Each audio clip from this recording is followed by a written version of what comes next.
Good evening, everyone. Welcome to week number 6 for PPA 500. I hope everyone's doing well this week. This is week number 6. As you all know by now, we're a first half hybrid course, which means that we only have 2 weeks left in our semester, our quote unquote semester together. So we have our live session right now this evening. Then we have another live Zoom session next week on October 9th. And oh, can everyone hear me? Yes, I can hear you. Okay, good. Thanks. Sometimes Zoom is a little unpredictable. And then we have our last Canvas session, Zoom session next week on October 9th. And then the course ends on October 16th. So it ends 2 weeks from today. And then on the 16th, all you'll be doing is just finishing up your final assessment and submitting that by midnight on October 16th.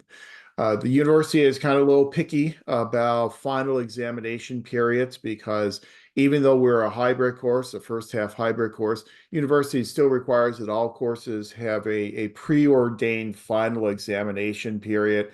So ours will be October 16th.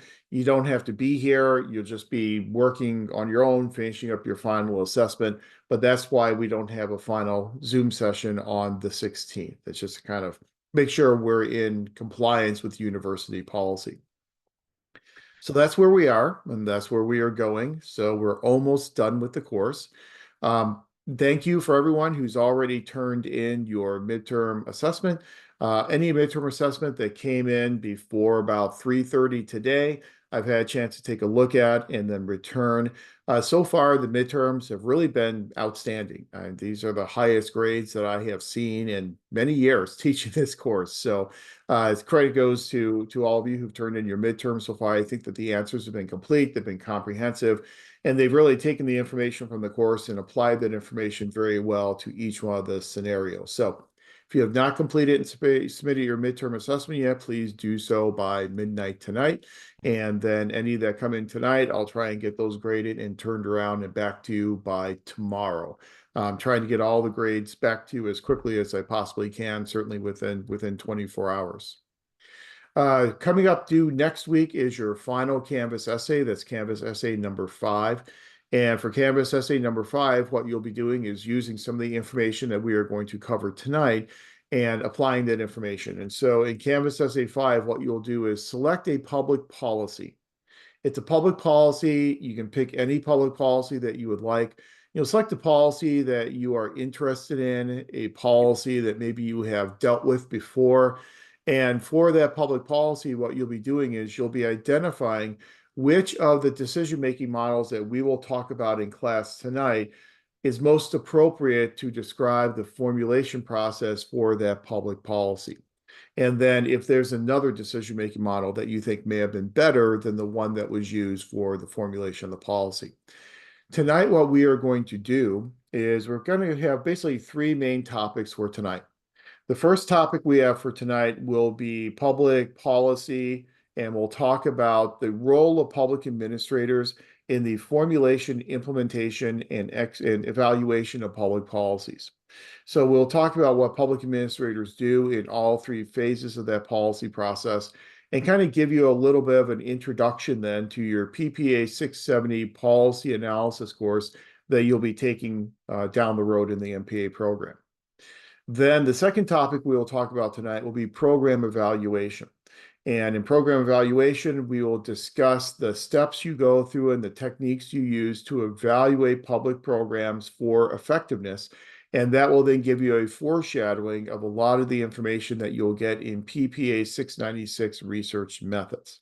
I think I told you in our first class session together when we did the introduction to the MPA program, the PPA 696 is called research methods, but it's really a program evaluation course.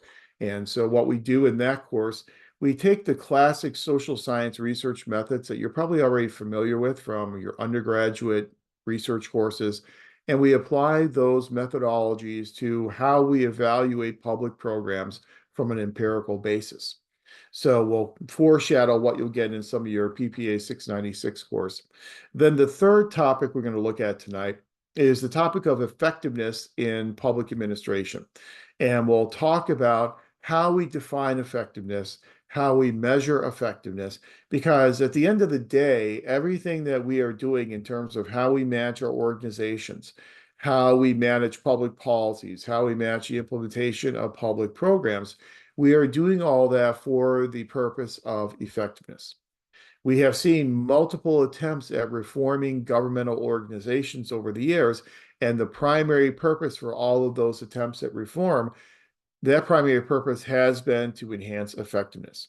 So we'll talk about four different models of how effectiveness can be measured. We'll talk about the advantages and disadvantages of those models, and then that will take us through our material for this evening. Then all that is left for next week is to continue this discussion of the functions of public administration by looking at how public administrators manage human resources and how they manage fiscal resources. So what ties these last 3 weeks together, last week, this week, and next week, what ties them all together is we're essentially looking at the functions of public administration and the types of things that public administrators do.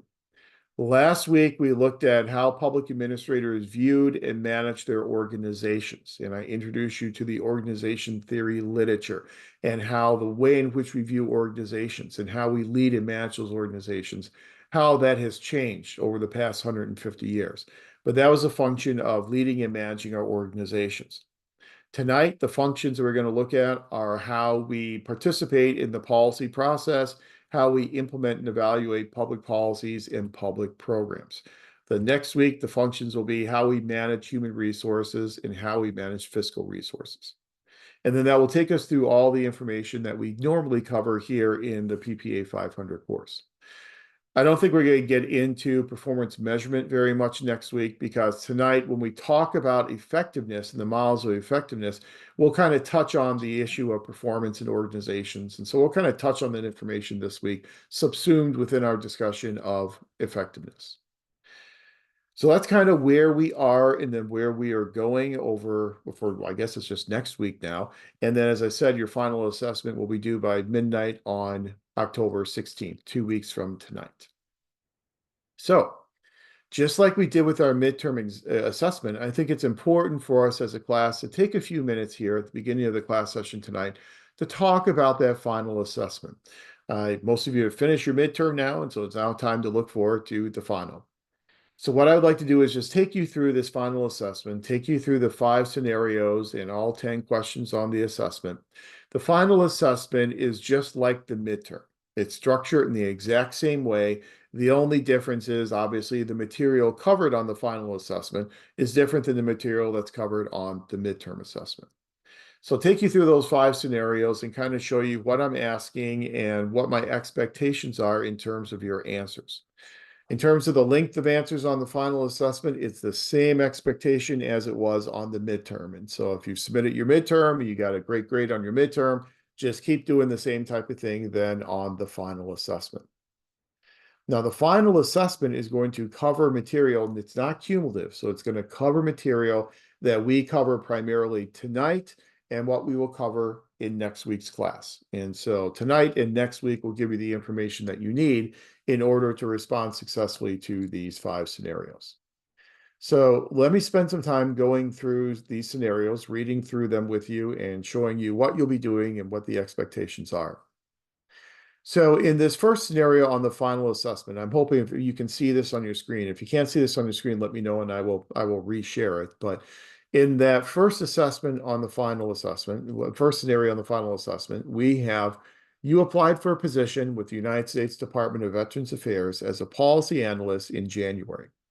In March, you received notice that you have been advanced to the next round of selection and will be scheduled for an interview in early April. Finally, in late April, you are contacted again and an interview occurs on May 15th. During the interview, you are told that the process is ongoing and you'll be informed of the next steps within the next 6 weeks. In early June, your friend referred you to a job with a private sector marketing firm. You apply, are interviewed, and hired on the spot. You accept the position with the private sector firm and lament the lost opportunity with the Department of Veterans Affairs. In early July, the department contacts you with a job offer that you must politely decline because you've already accepted the job in the private sector. Question 1A, why did it take so long for the hiring process to occur in the federal government? What are some of the differences in working in the public versus private sectors? This is information that we are going to cover in next week's course when we talk about managing human resources. In 1B, the evolution of hiring in the federal government has trended toward hiring people based upon their knowledge, skills, and abilities, as opposed to which political party they support. Please discuss the three main eras of public employment and the evolution of hiring from the late 1700s until today. What era of employment are we currently in? This question, again, we're going to cover this information next week. We'll start next week's session talking about the development of career civil service. And I will take you through the three primary eras in the development of the civil service.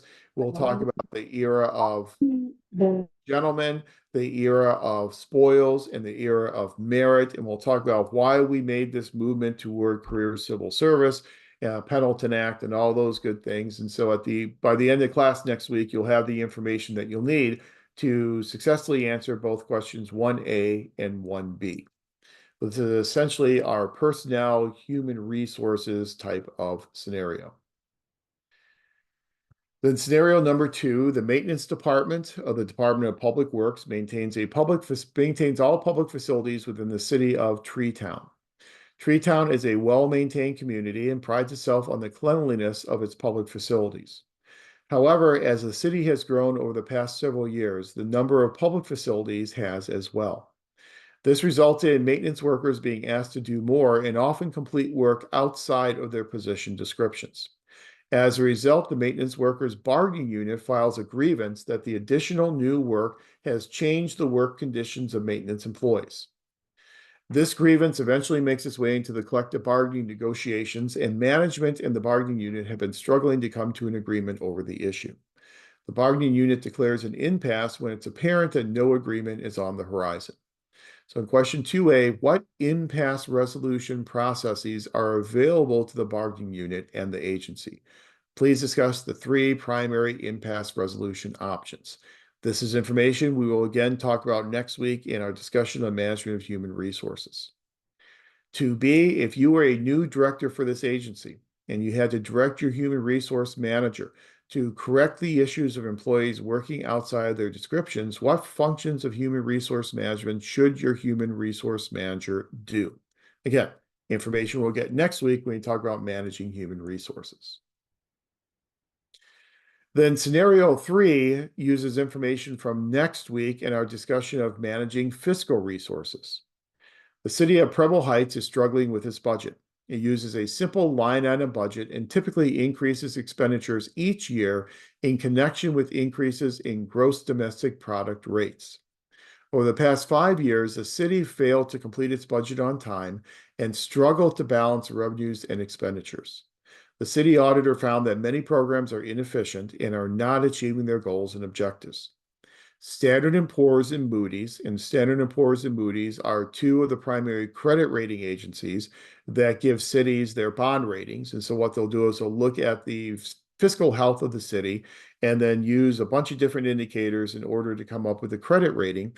Then that credit rating will dictate how expensive or how cheap it is for that city to borrow money, to issue debt. So here we have the two main credit rating agencies who have reduced the city's credit rating due to its budget issues. Now, this is kind of something ripped from the headlines. This is what happened at the federal level of government. A few years ago, Standard & Poor's lowered the credit rating of the federal government from its highest credit rating, a AAA rating. I believe it lowered it to a AA plus rating, which is still an excellent credit rating. But it's the first time that the national government actually had its credit rating lowered by one of these agencies. And the reason why the agency lowered the national government's credit rating is because of the trouble that Congress has been having at trying to come to a budget agreement. And we saw that again this year. Today is October 2nd, which means we are now in the second day of the new federal fiscal year. And if you're watching what was going on in Capitol Hill, we were really kind of a little panicky as to whether or not Congress would be able to meet the requirement of having at least a continuing resolution in place by yesterday, October 1st, the beginning of the new fiscal year. So it's like every single year we are dealing with the same issue of Congress being unable to come to an agreement on a budget. And here you've got a similar thing going on in the city of Preble Heights. The other reason why Standard & Poor's lowered the credit rating of the national government was the inability of the national government to balance its budget. And every year, Congress borrows more and more money. The national debt continues to increase and increase. The percentage of the entire budget that goes towards servicing the national debt keeps going up every single year. And that was concerning to Standard & Poor's. And you've got a similar type of situation going on here in Preble Heights. So for question 3A, select and recommend a new budget format for the city that will address the concerns in the scenario. The last thing we'll talk about next week when we talk about management of fiscal resources is we'll talk about different types of budget formats. And I'll present to you 4 different budget formats that are commonly used at all levels of government: line item, performance-based, program-based, zero-based. And we'll talk about what those different formats look like and their advantages and their disadvantages. So based upon that discussion, what you'll be doing is selecting one of those 4 budget formats and recommending that budget format to the city. Now, in question 3B, we kind of transition into issuing debt as another aspect of the management of fiscal resources. As we know, we have a lot of local governments as well as state governments that borrow money in order to do a variety of things. One of the reasons why they borrow money is to build capital projects. And capital projects are these very long lifespan, high price tag types of things, such as city halls or recreation centers or a fleet of police vehicles. And since these are such costly types of expenditures, cities are not able to pay for them with the money in their general fund because they don't have enough money in the general fund. And if they do take money out of the general fund to pay for these capital projects, they won't have money left to cover payroll. And so instead, what they do is they borrow money. And when local governments borrow money, it's called issuing debt. It's called issuing a bond. So here in this question, what you're doing is you're considering what type of a bond the city should offer in order to raise the money for renovations to an aquatic center. So in 3B, the city's aquatic center needs renovation. Given the city's fiscal problems, it is clear that the city lacks the resources to complete the project without borrowing money. The aquatic center is open to citizens for lap swimming Monday through Saturday from 2 p.m. to 7 p.m. Citizens pay a $3 fee to use the facility, and 100 residents use the facility for lap swimming 200 days out of the year. So that kind of gives you an idea of how much money they are generating from lap swimming at this aquatic center. The city also charges a $20,000 per year fee to the school district and club teams to use the facility for practices. A total of 6 teams pay this fee. So you got 6 teams paying $20,000 a year each, $120,000 for the privilege of using the aquatic center for their practices. The operating expenses for the aquatic center amount to $180,000 per year. Since the city does not have the money to pay for renovations, it proposes a bond. It proposes to borrow money to cover the cost. What type of bond would you recommend and why? What we'll talk about next week when we talk about issuing debt is I'll present to you different types of bonds like general obligation bonds and special revenue bonds and double barrel bonds and a variety of different bonds, ways in which local governments borrow money, their advantages, their disadvantages. Here you will be selecting one of those types of bonds that you think is most appropriate for the scenario in 3B and then advocating that type of bond. So scenarios 1, 2, and 3. Those will not be able to be answered until after next week's class. So those you're going to have to kind of wait on to work on. However, scenarios 4 and 5, you'll be able to answer after class tonight because we're going to talk about these topics in our class session this evening. So number 4, the city of Preble Heights also has a unit known as the Economic Revitalization Department, otherwise known as ERD, E-R-D. ERD's primary task is to implement a policy known as the Urban Revitalization Initiative. The initiative provides cash grants to businesses who renovate the facilities and remain in urban areas as opposed to moving to other states. The primary beneficiaries of these grants are obviously business owners who are willing to stay where they are and continue to contribute to economic growth in urban areas of the city, which is primarily the downtown area. To be successful, the policy would need to provide enough grant money to offset the cost savings of potentially moving to other states and areas. Not all members of ERD are in favor of the policy goals and believe that it is not the role of government to influence business decisions. These employees have sometimes been accused of slow walking grant applications to delay the payment of money to applicants. So by slow walking, they're just trying to do everything they can to slow down the implementation of the policy because they simply do not believe in it.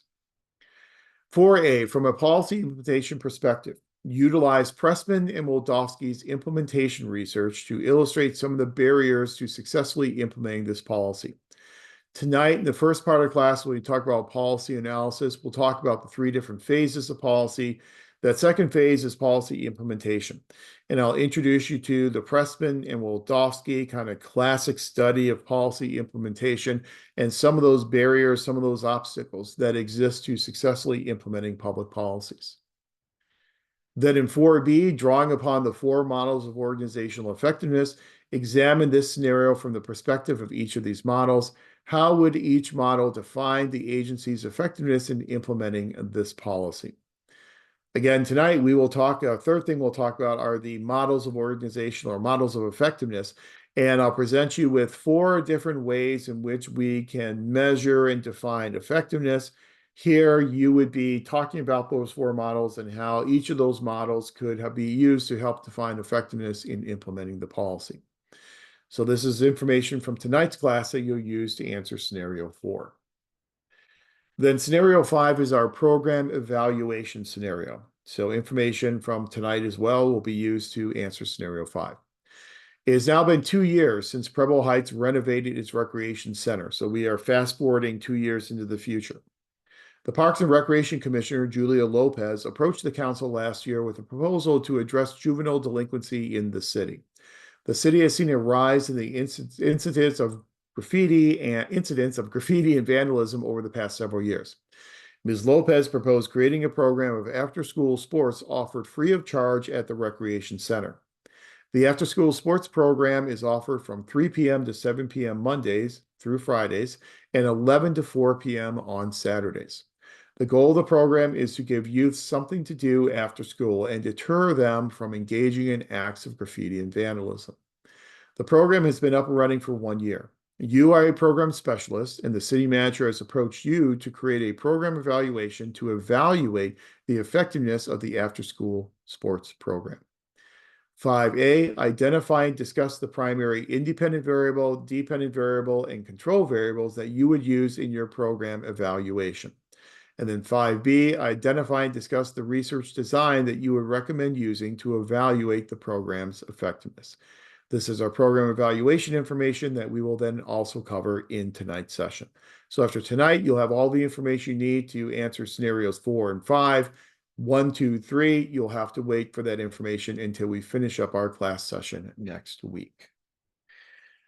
So that is the final assessment. Again, all the same ground rules apply to the final as apply to the midterm in terms of the length of the answers.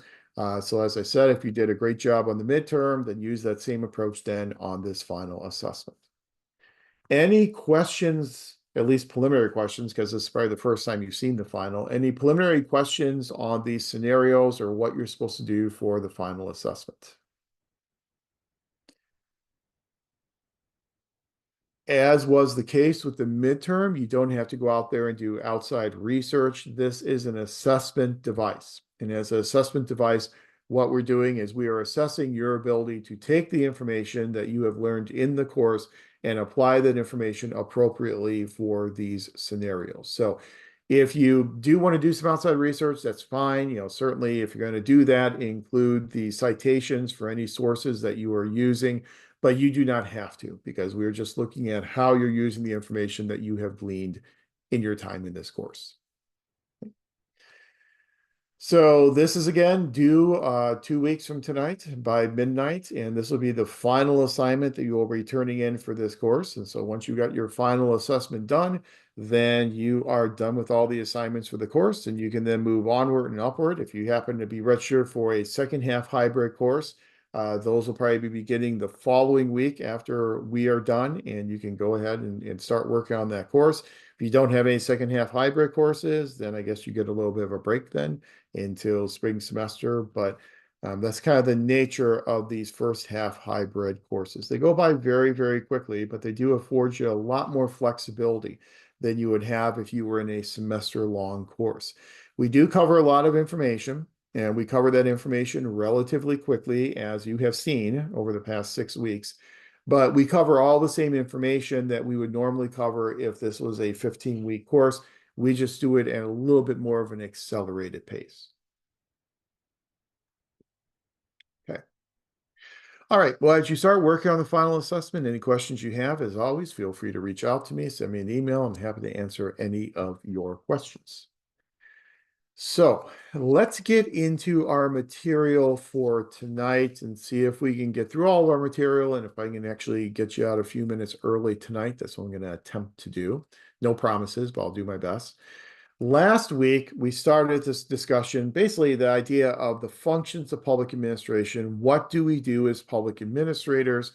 We know that most of our work occurs within organizations, so we devoted our last discussion to how we view and how we study those organizations, what the theories tell us, what the literature tells us about how to best lead and manage those public and nonprofit organizations. So that's what we talked about last week. This week, we're going to transition into a functional discussion of what role we play as public administrators in public policy and program evaluation. So your 670 and your 696 courses. Last week, we gave you a foreshadowing of 660 organization theory. But before we jump into a discussion of policy analysis, I think it's important for us to draw a distinction between what we mean by a public policy versus what we mean by a public program. And admittedly, oftentimes in the discipline, we tend to use those terms interchangeably, policies and programs. But there is a difference between those two terms. Public policies tend to be much more general in nature as compared to public programs. Public policies such as a homelessness policy or an education policy, it's very general, and the goals and objectives of that policy tend to be relatively general in nature as well. In order to accomplish those policy goals, we usually will establish some very specific public programs that will help us then accomplish those stated goals. Public policies tend to come in different varieties in our system of American public policy. We have basically three different types of policies that we tend to see used here in the US: distributive, redistributive, and regulatory. Distributive policies, we don't see all that often just because it's kind of difficult for us to distribute new resources. But with a distributive policy, what we are doing is we are taking new resources, resources that are brand new to us usually. We're not taking resources from anyone else in society. These are new additional resources, and then distributing those new resources to people and to groups within society. It's called distributive because, again, we're not taking anything away from anyone. We are not redistributing anything. These are new, these are kind of novel resources that are being distributed. Now, we have very few of these policies because, for the most part, we have a limited amount of resources. And we kind of know that in public administration, we have to respond to unlimited demands with very limited finite resources. And so our resources are finite, they're very limited. And so usually, in order to distribute resources to a segment of society, we have to do that by taking those resources from another segment of society and then redistributing them. So the vast majority of our policies tend to be redistributive as opposed to distributive in nature. So redistributive policies could be any type of a social welfare type of policy. Social welfare policy, what you're doing is you are redistributing wealth from one segment of society to another segment of society. Sometimes our tax expenditures, what we call tax expenditures, where we spend money, spend taxpayer money and reallocate taxpayer money. those types of tax expenditure programs also tend to be redistributive in nature. Even a program like Social Security that we are all very aware of, Social Security is actually a redistributive policy as well. And a lot of people don't think about Social Security as being redistributive, but it is. People who are currently retired and they're currently getting benefits from the Social Security, they are not getting the benefits necessarily that they paid in over the time in which they were working. There is no specific account where the money that comes out of your paycheck that goes into Social Security goes into your account and sits there and waits for you to retire. That's not the way Social Security works. The benefits that people are getting paid now, the current retirees, those benefits are being paid for by the contributions that are being made by people who are currently in the workforce. Then when those folks who are currently in the workforce then retire, their benefits will be paid for by people who are in the workforce then. So it's just kind of this redistributive type of approach to Social Security, a program we oftentimes don't think about as redistributive. So the majority of our programs are redistributive. The more redistributive a policy is, the more likely is that policy will be relatively contentious. Anytime you're taking wealth and resources from one segment of society and redistributing them to another segment, you're going to have some conflict. And so that's why those are oftentimes very contentious types of policies. Then the third type of policy we see are regulatory policies. When we talked about some of the differences between public and private sectors, we talked about one of the primary differences is that public and private sectors are both engaged in policy implementation and execution, but it's really more the public sector that's engaged in policy formulation. We agree that private corporations are also involved in policy implementation and execution, especially in terms of regulatory policies. So if we have a regulatory policy that controls the quality of water, the quality of air, in order to meet those stated objectives and those stated goals, we need the private sector to cooperate with those regulations. So we impose these regulations on reducing pollution on these private corporations, and then we expect that they will come into alignment with these regulations. So those are regulatory types of policies, and we have a lot of regulatory policies across any type of policy area you can think of. Most notably in environmental protection, that's where you see a lot of regulation, but we have a lot of regulatory policies in terms of fiscal policy as well, in terms of monetary policy, in terms of transportation policy. And so we do a lot of regulation with our public policies. So public policies like these are very general in nature, as opposed to the public programs that are much more specific, that then have us engaging in very specific types of activities that will further the goals and objectives of this general public policy. If you want to think about it kind of like an umbrella, the policies are the top of that umbrella. And then the top of that umbrella is held up with a handle. And that handle that holds up the umbrella, those are public programs. So the policies are general, and then the public programs are the handle that do the specific activities that support those general public policies. So they are different policies and programs, but they certainly are mutually complementary. So here are some, oh yeah, I'm sorry, Valentin, go ahead.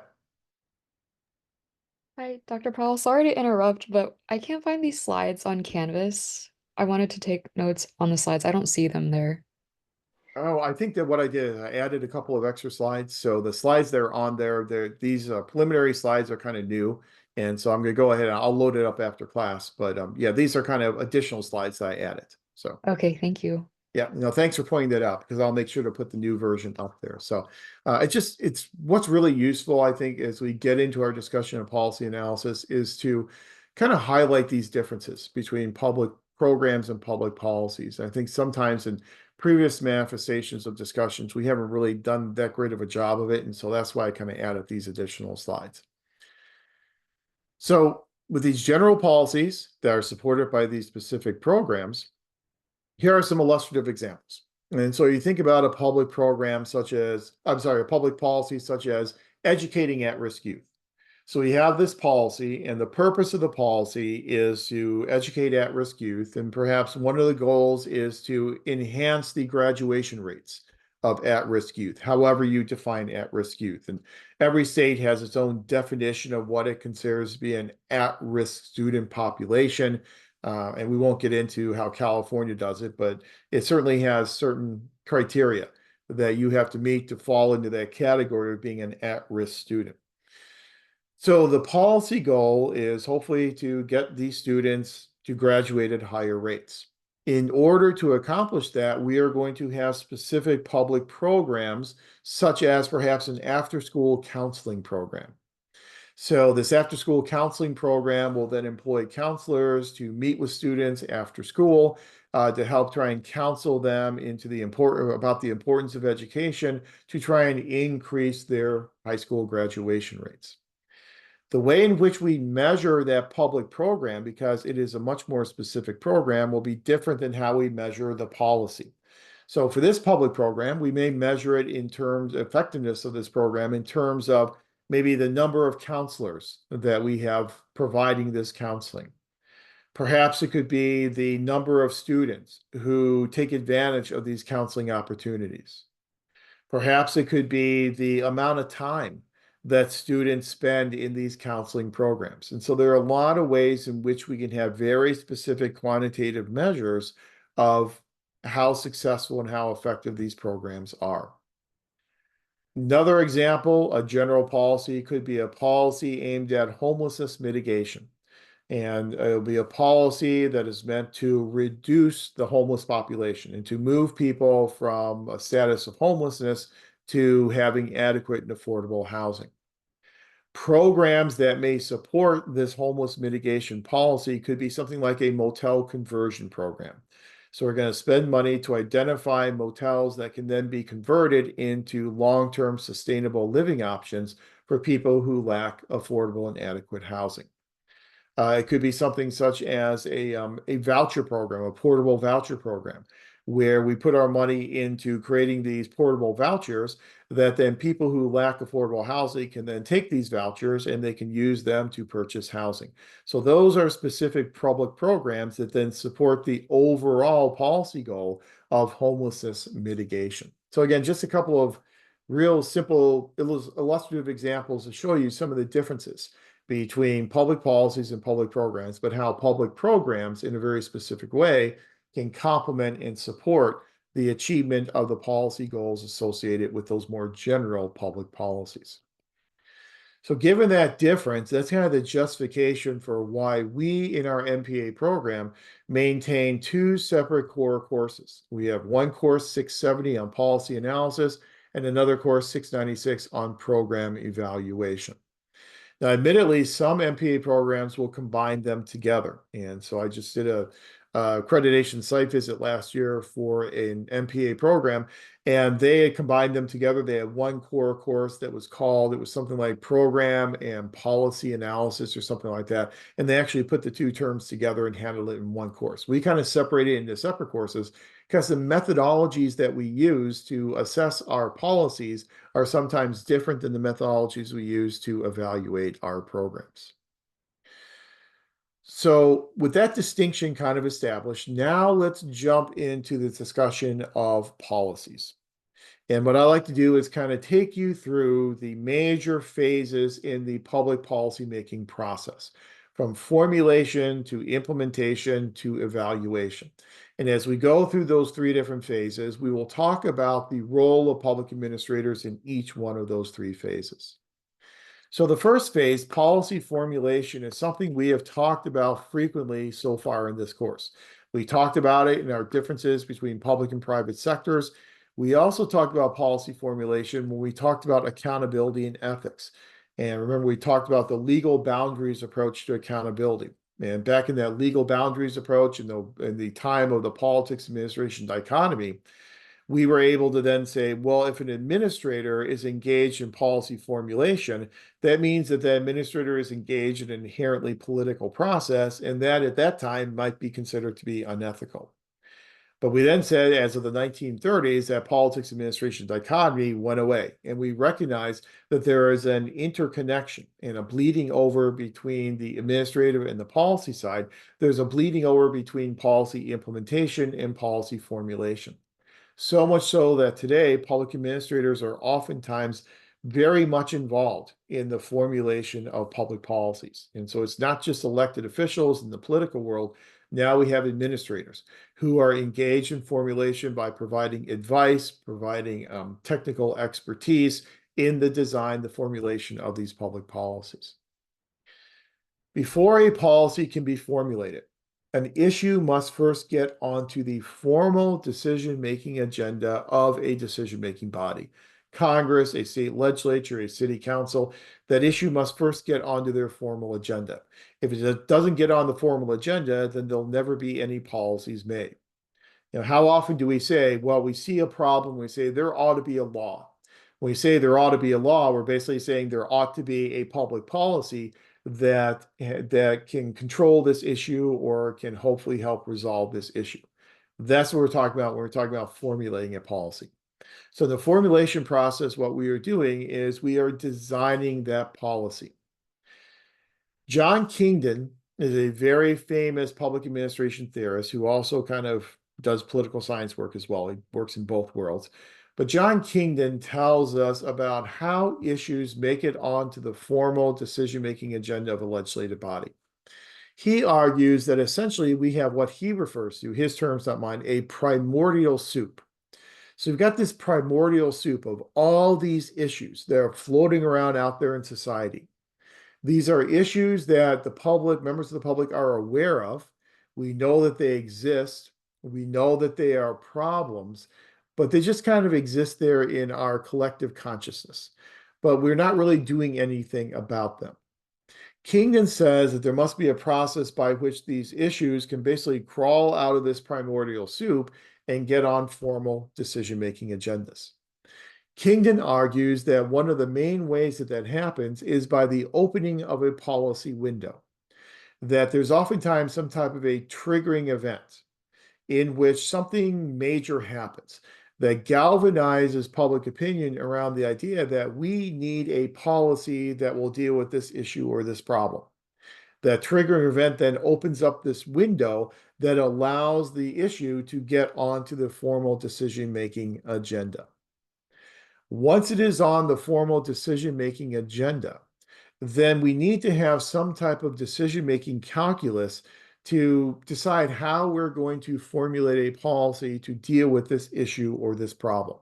And this is what then gets us into a discussion of decision-making models and the primary models of decision-making that tend to be used in policy formulation. There are 4 decision-making models that we talk about in class: rational comprehensive decision-making, incrementalism, mixed scanning, and then my favorite, the 4th model, which is the garbage can model of decision-making. So let's look at those 4 different models of decision-making, how they work, and their advantages versus their disadvantages. You are all probably already familiar with rational comprehensive decision-making. It's very similar to what Max Weber talked to us about last week when he talked about his ideal bureaucracy and when he talked about collecting all this information, documenting all this information, and then using that empirical information for making our decisions. That's rational comprehensive decision-making. In rational comprehensive decision-making, we start by clearly defining our goals. What are we trying to achieve by developing a policy to address this issue? We not only clearly define our goals, but we hopefully also get generalized agreement about what those goals are. So everyone's kind of in agreement about what we are trying to accomplish with this new policy. Once we have clearly defined and agreed upon the goals of the policy, we will then set out for step number 2 to go out there and collect all the available information. So all the information that is out there, we will collect all the information. We will then bring all that information back, and we'll use that information to then put together a full range of alternatives, or what we call means, for achieving the goal. So these means are alternatives for how we can achieve the goal that we established in step number 1. The important thing in rational comprehensive decision-making is we are collecting all the information and using it to put together a full range of alternative, if you want to look at solutions, alternative solutions. Then when we have that full range of alternative solutions, we will consider all those solutions. We will then select the best alternative solution, and we will implement that best solution, and that best solution then becomes the focus of our public policy. So it's a very comprehensive, very holistic way of coming up with this policy that we are going to fund and implement. Clearly, the advantages of rational comprehensive is that we're being rational. We're taking into account all the information. We're being comprehensive in our analysis. And so if we're being truly comprehensive in our analysis, we can then say with confidence, this is the best approach to solving this issue. The problems are very clear to us. We are human beings.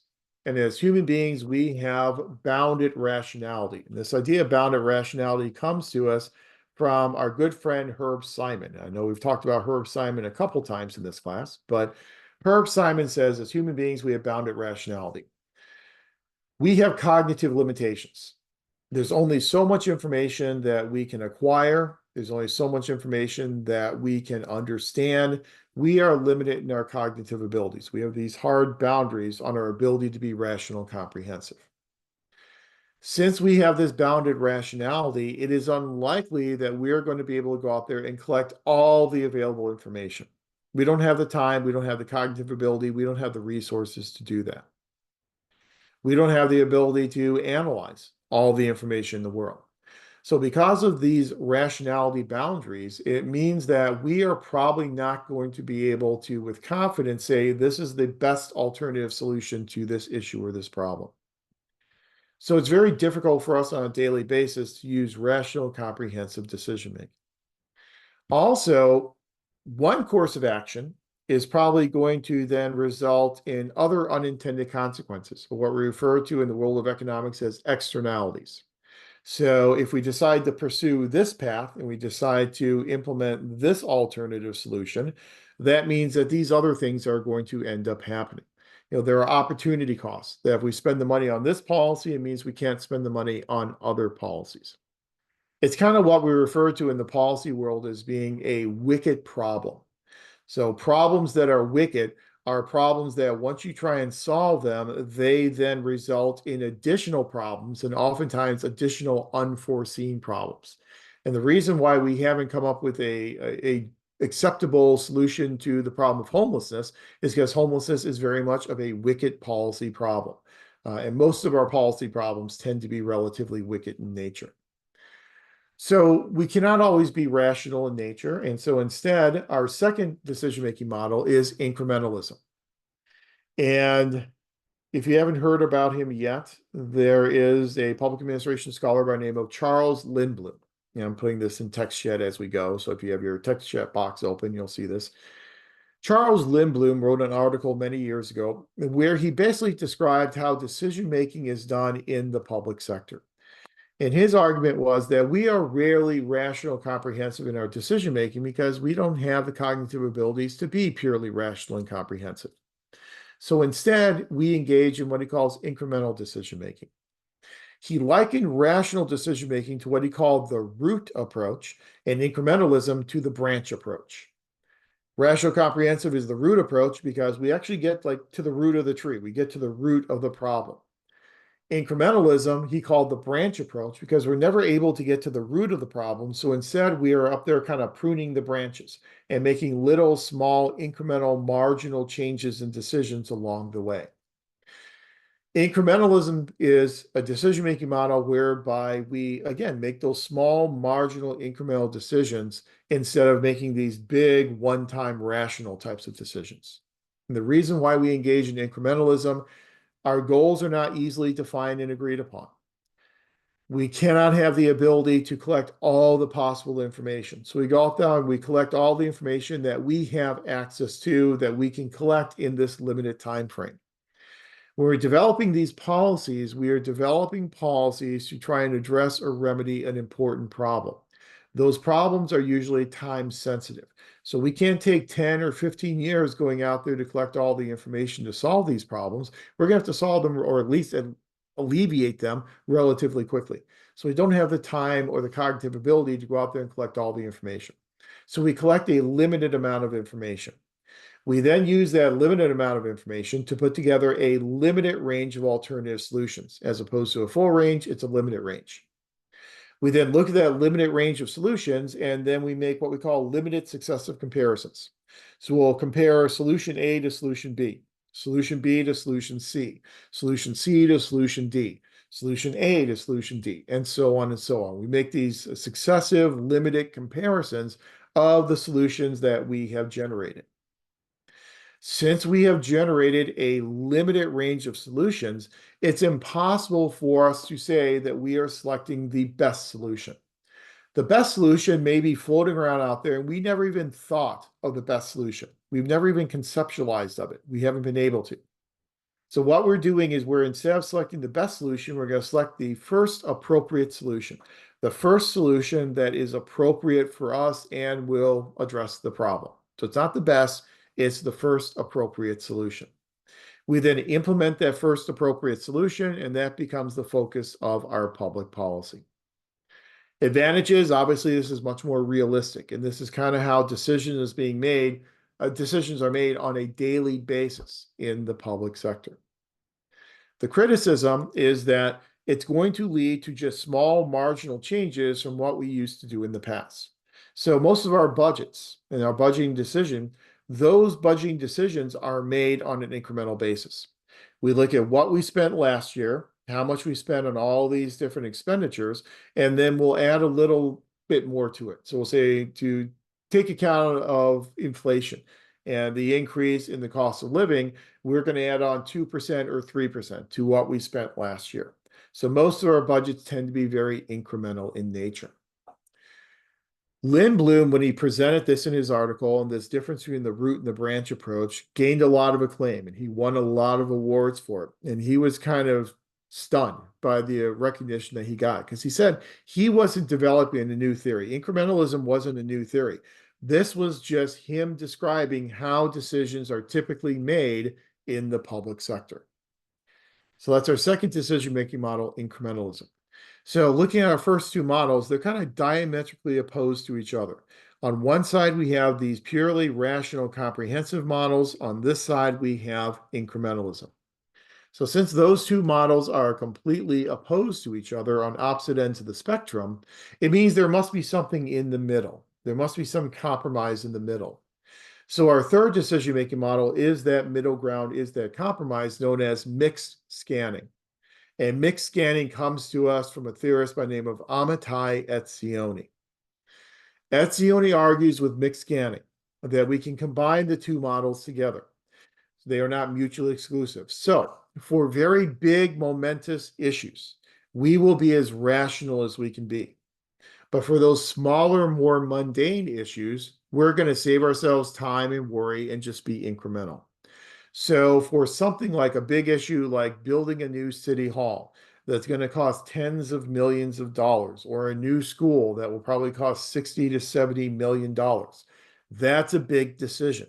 If you're issuing debt over 30 years to pay for that building, that's a big decision for your government to make. So we're going to be as rational as we can possibly be.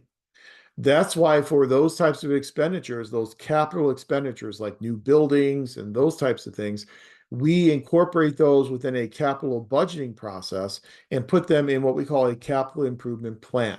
So we'll put together a 5-year capital improvement plan, and in that capital improvement plan, we will then compare all these different possible capital expenditures and then prioritize them and then schedule them. So some will happen right away in year 1, some will not be scheduled to happen until year 5. But we try and be as rational as we can possibly be.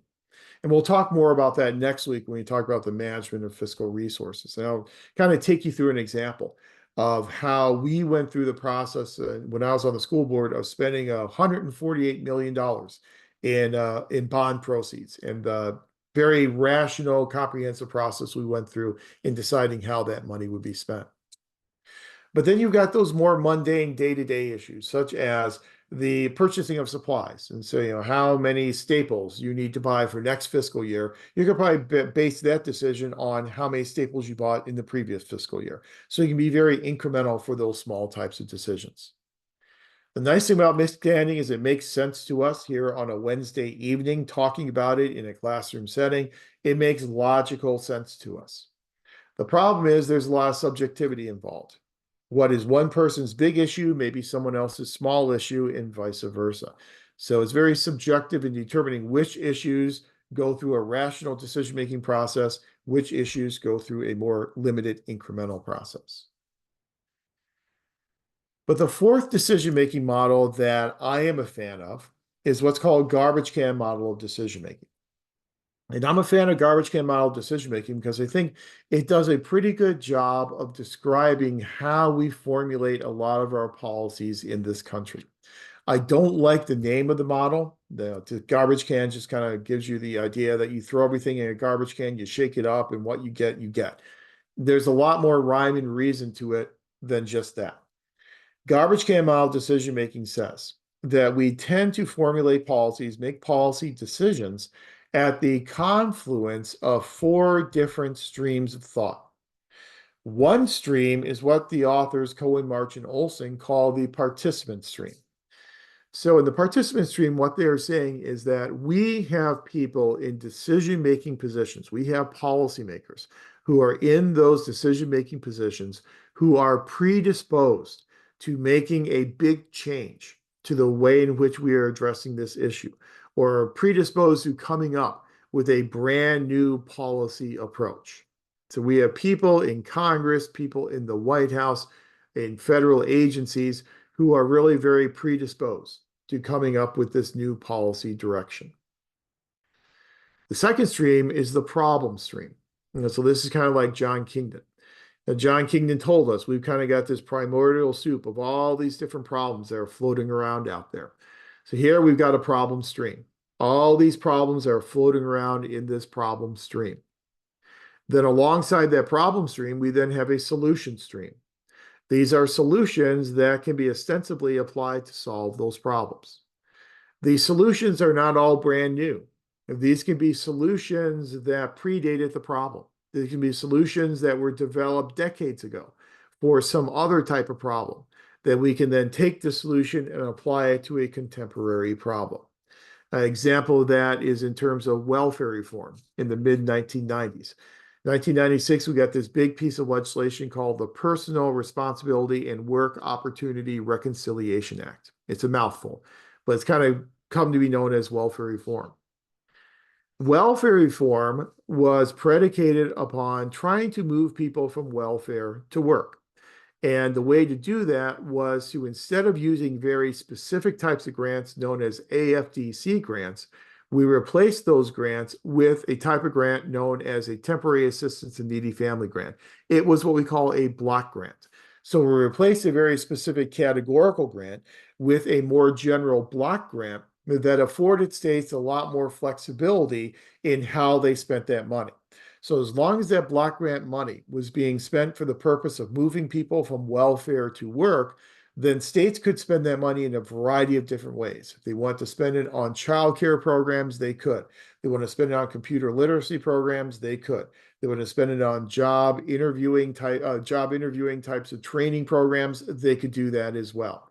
So they could spend it pretty much however they want it, as long as how they're spending it helps achieve the overall policy goal. That's an example of taking block grants, which were developed decades earlier, and applying them to this modern day problem. So I kind of like to call the garbage can model the Quentin Tarantino type of decision-making model. If you're a fan of Tarantino movies, you know that his movies tend to be non-sequential. They kind of bounce all over the place in terms of the timeline. Well, this is a non-sequential type of decision-making. Solutions may actually predate problems. Under rational, comprehensive, and incrementalism, we understand and define the problem and the goals in trying to achieve those problems. Then we develop the solution after that. Here, solutions may actually predate problems. It's a non-linear type of decision-making model. And then the fourth stream is what's known as the choice opportunity or the triggering event stream. This is kind of what Kingdon was talking about with this policy window. So something happens, a triggering event happens, and that galvanizes public opinion that we need a new approach to trying to solve this problem. So good example of a triggering event, September 11th. The terrorist attacks on September 11th served as a triggering event that resulted in a lot of changes to our policy. We get a Department of Homeland Security. We get a TSA that is created. We get all these limitations on freedoms from the Patriot Act. We get eventually, a few years later, the Real ID Act that requires that all states have to adhere to federal regulations in terms of the content of their state issued identification cards. And so all of these things flowed, all these changes flowed out of that one horrific triggering event. So you have this trigger event that occurs, and all four of these streams then flow together. And when we make policy decisions, they occur at the confluence of these streams. You've got the right decision makers in place. You have a problem that has been identified. You have solutions, sometimes pre-existing solutions that can be applied to that problem. And all this comes together, this policy window opens because of this type of a triggering event. So here's an example of garbage can model decision making. Back in the 1990s and 1996, we had, I believe it's 1996, we had this airline tragedy known as the ValueJet crash. And so we had this bargain airline called ValueJet. And we had a ValueJet that crashed in the Florida Everglades, killing 110 people on board. The reason for the crash was that there was a fire that broke out in the cargo bay of that ValueJet plane. That fire burned, and before the crew knew about that fire, the fire had actually burned through a lot of the electronics on the plane, and it burned through the electronics so badly that it was no longer recoverable, and unfortunately, it crashed in the Florida Everglades. If you look at it in the garbage can model decision making, we can clearly identify the four streams. Obviously, the triggering event was the ValueJet 582 crash in the Everglades in 1996. That was the triggering event.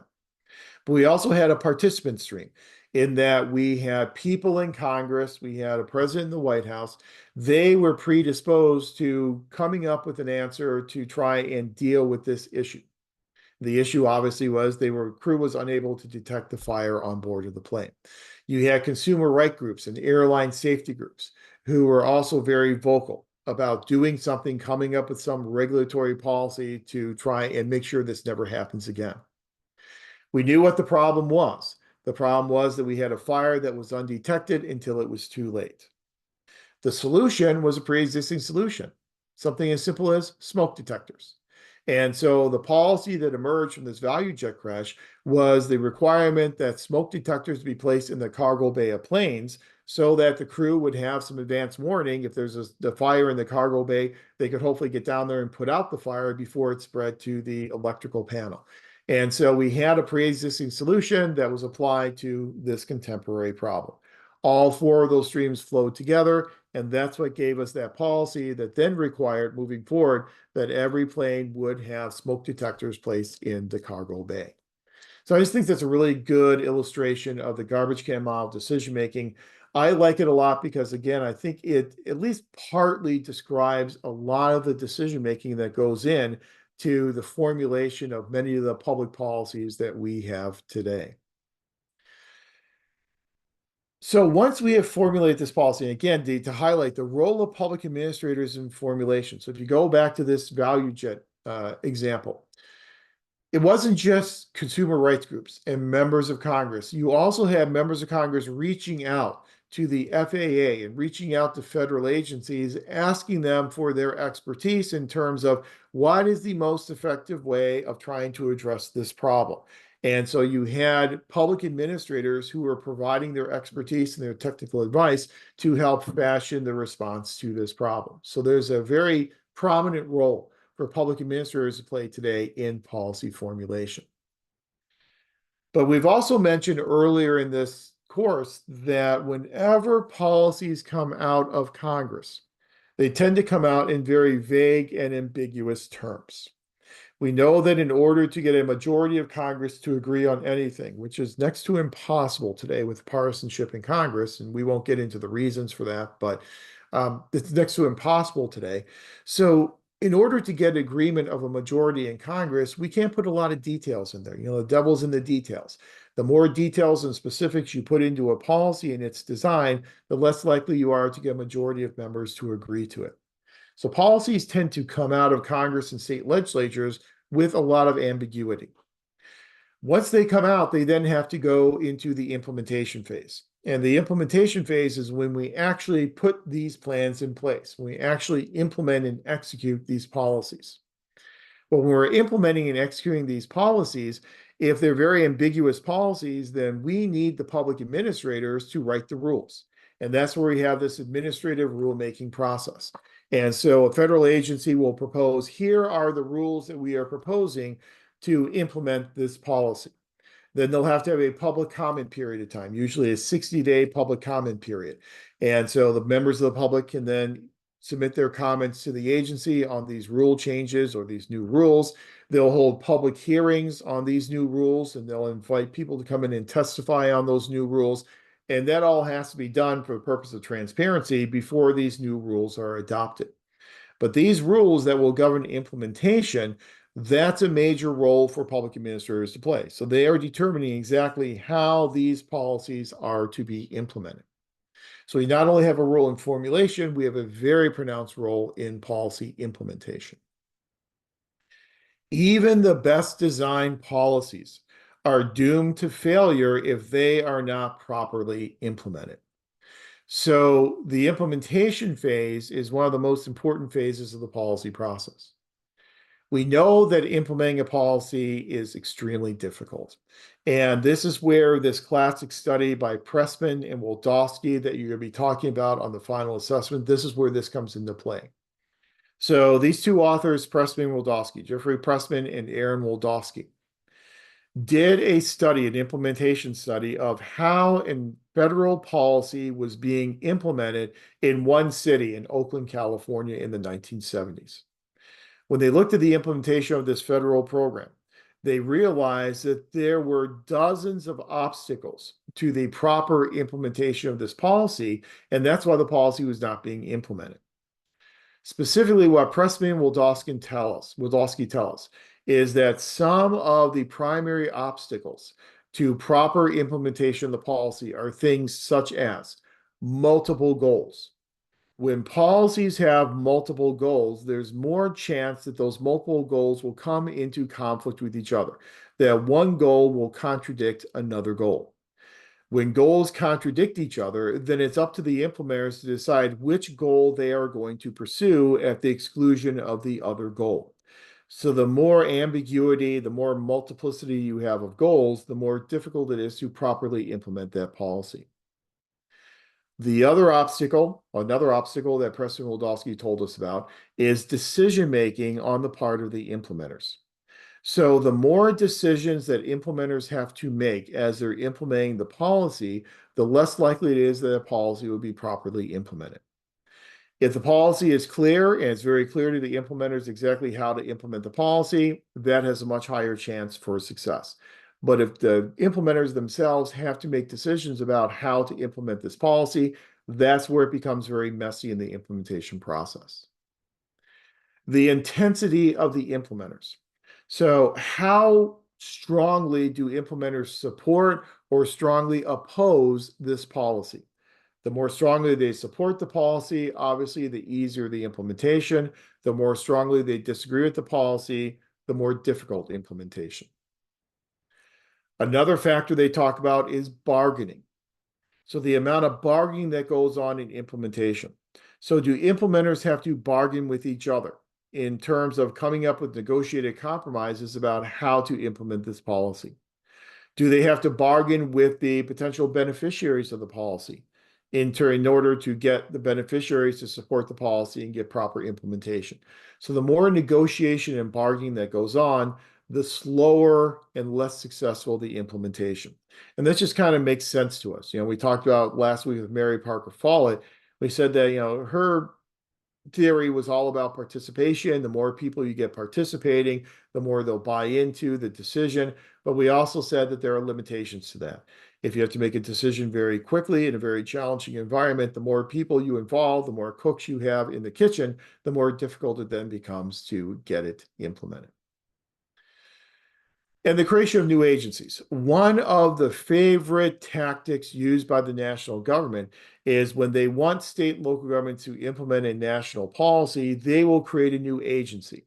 And that new national agency will then have its sole goal as implementing this policy in conjunction with state and local organizations. When you create these new national agencies oftentimes then come into conflict and have turf wars with state and local agencies. Now, think about if you're a state agency and you have this new national agency that's created that's going to come in and kind of come into your area, come into your jurisdiction, and try and tell you what to do in implementing this policy, you're going to push back very hard on that new national agency. So the more that the national government creates these new agencies, the more turf wars you have and the more difficulty you have properly implementing the policies. So that's just kind of those are just some highlights of some of the primary barriers and obstacles that will inhibit the proper implementation of a public policy, according to Pressman and Wildowski. And you'll talk more about Pressman and Wildowski and some of these obstacles when you get to your 670 policy analysis course. But to pull one of those obstacles out and focus more squarely on it, let's look at this obstacle of the intensity of preference on the part of implementers. This is the one that Pressman and Wildowski really focused squarely on because they felt this was probably the most important obstacle for proper implementation. So how much do implementers support or disagree with the policy? So they created basically this intensity of participants type of matrix, a really simple 2x2 matrix. So your best case scenario in implementation is obviously going to be your top left-hand cell. That's where your implementers believe in the policy. They feel very strongly and very positive about the policy. And it's a very strong feeling. So they have a high intensity to their positive feelings about this policy. If they are strongly positive, then the policy tends to get implemented with very minimum delays and essentially no bargaining. It just gets implemented very quickly and very easily. So that's kind of your ideal if you want a policy implemented quickly. Your worst case scenario will be the cell below that, where you have implementers who are very strongly opposed to that policy. That's where we get maximum delays in implementation. That's where you get your implementers bargaining and negotiating over the very essentials of the policy itself. So not just bargaining about the peripherals and the margins, but bargaining about the actual nature of the policy itself. That's your worst case scenario. Then your two case scenarios in the middle, on the top right, you would have implementers who support the policy, but not terribly strongly. They don't feel all that strong about it. You may have some minor delays here, but you're still not going to have a whole lot of bargaining. It's just they're going to just slow walk a little bit because they've got other things to do that they think are more important than this policy. Then your bottom right-hand cell, you have people, implementers who disagree with the policy, but not terribly strongly. So there you're going to have moderate delays and you're going to have bargaining, but the bargaining will be over the peripherals, over the margins, rather than the true nature and essence of the policy itself. So how your implementers feel about this policy will have a big impact upon how successful implementation is. And that is a theme that is picked up by another public administration theorist by the name of Martha Durthik. And if you go on as one of your elective courses and take the intergovernmental relations course, we talk a lot about Martha Durthik. And you'll read a couple of articles by Martha Durthik. But Durthik builds upon this whole idea of the intensity and preference of the implementers and says that one of the best, most effective ways in which you can get implementers to strongly support a policy is by involving them in formulation. The more the implementers are involved in formulation, the more they get to play a role in designing this policy, the more likely they are to support the proper implementation of the policy. Again, if you are involved in putting this together, you're going to have more skin in the game. You're going to have more buy-in in seeing this policy actually succeed. So that's probably the primary thing to address in terms of proper policy implementation, getting your implementers on board with believing in this policy. After we implement a policy, we then have to evaluate that policy because, again, our primary goal is to make sure that this policy is effective, that this policy is truly meeting the wants, needs, and desires of the beneficiaries of that policy. If it's not meeting their wants, needs, and desires, then the policy will not be effective. So we have to evaluate the policy. When we evaluate policies, we have to have this feedback loop so that as we evaluate the effectiveness of the policy, we can then feed that information back through the policy process. So what we learn in evaluation, we are going to feed back into policy formulation, which will be fed back into formulation and the design of the policy. So maybe we have to redesign the policy in a certain way to hopefully make it more effective. Maybe in terms of redesign the policy, maybe we have to expand the number and types of eligible beneficiaries for the policy. That would be a redesign in the formulation process. We also have to feed back our evaluation information into the implementation phase as well. Maybe it's not a problem with the types and numbers of eligible beneficiaries. Maybe in implementation, we don't have the right outreach mechanisms. Maybe we are not running the right PSAs and we're not doing the right things to reach out to these eligible beneficiaries. And so we can then learn how to better reach out to these folks so that we can reach more of them. So you would feed that information then back into the implementation phase. One of the problems with policies is that public policies are not only general, but they tend to be long-term in nature. So the goals we are trying to achieve are long-term goals. So the outcomes, the impacts of this policy may not be seen for 2 or 5 or 10 years into the future. We oftentimes will try and evaluate a policy too early. So if it's a long-term policy that has outcomes that are not going to occur for 5 years, and we try and evaluate that policy 6 months after it's been implemented, it's obviously going to look like a failure because we haven't given it time to mature and we haven't given time for those results to actually accrue. So we do these things called evaluability assessments, which kind of sounds redundant, but we evaluate policies to make sure they're ready to be evaluated. We ask the question, what are the outcomes, the intended outcomes of this policy, and how long will it take for those intended outcomes to occur? Are there some intermediary types of results, intermediate results that we can look at that would at least give us some initial feedback upon how effective this policy is? But we can't evaluate policies too early before they are ready to be evaluated. One of the primary tools that we use in evaluation are audits. We will audit the activities of the organization in implementing this policy to make sure that not only is the money being spent the way in which it's supposed to be spent in policy implementation, but that the way we're spending the money is effective in achieving the goals. First type of audit, the legal or financial audit, looks at, is the money being spent in the legally appropriate manner? The second audit approach, a performance or management audit, asks how well are we spending the money and how well are we meeting the goals and the objectives of this policy. And I'm sure a lot of you have lived through audits before. We're going to talk a lot more about audits next week when we get into the management of fiscal resources. But auditing is one way in which we can conduct this evaluation of our policies for effectiveness. So that's basically a really quick overview of a lot of the things that you're going to talk about much more in depth in your 670 policy analysis course. One thing that we didn't talk a lot about tonight that you will spend time on in 670 is the identification of stakeholders in the policy process. So who are your stakeholders and what are their vested interests? We're spending a lot of money on these public policies. And so you're going to have a lot of individuals and a lot of groups who have a vested interest in making sure that this money is spent in the way in which they want to see that money spent. So in 670, you're going to put together what's called a policy analysis. And in that policy analysis, one of the major parts of that policy analysis will be identification of the stakeholders and the intended goals of those stakeholders with this policy. Also in that policy analysis paper, what you'll do is you'll identify different policy options.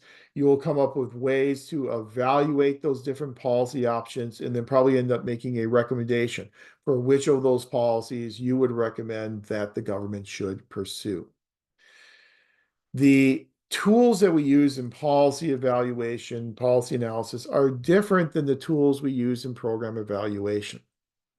In policy analysis, since our goals and our outcomes are much longer term in nature and they're more general in nature, we're going to use more general evaluation methods. And so one of the evaluation methods we use in policy is what's called a cost effectiveness analysis.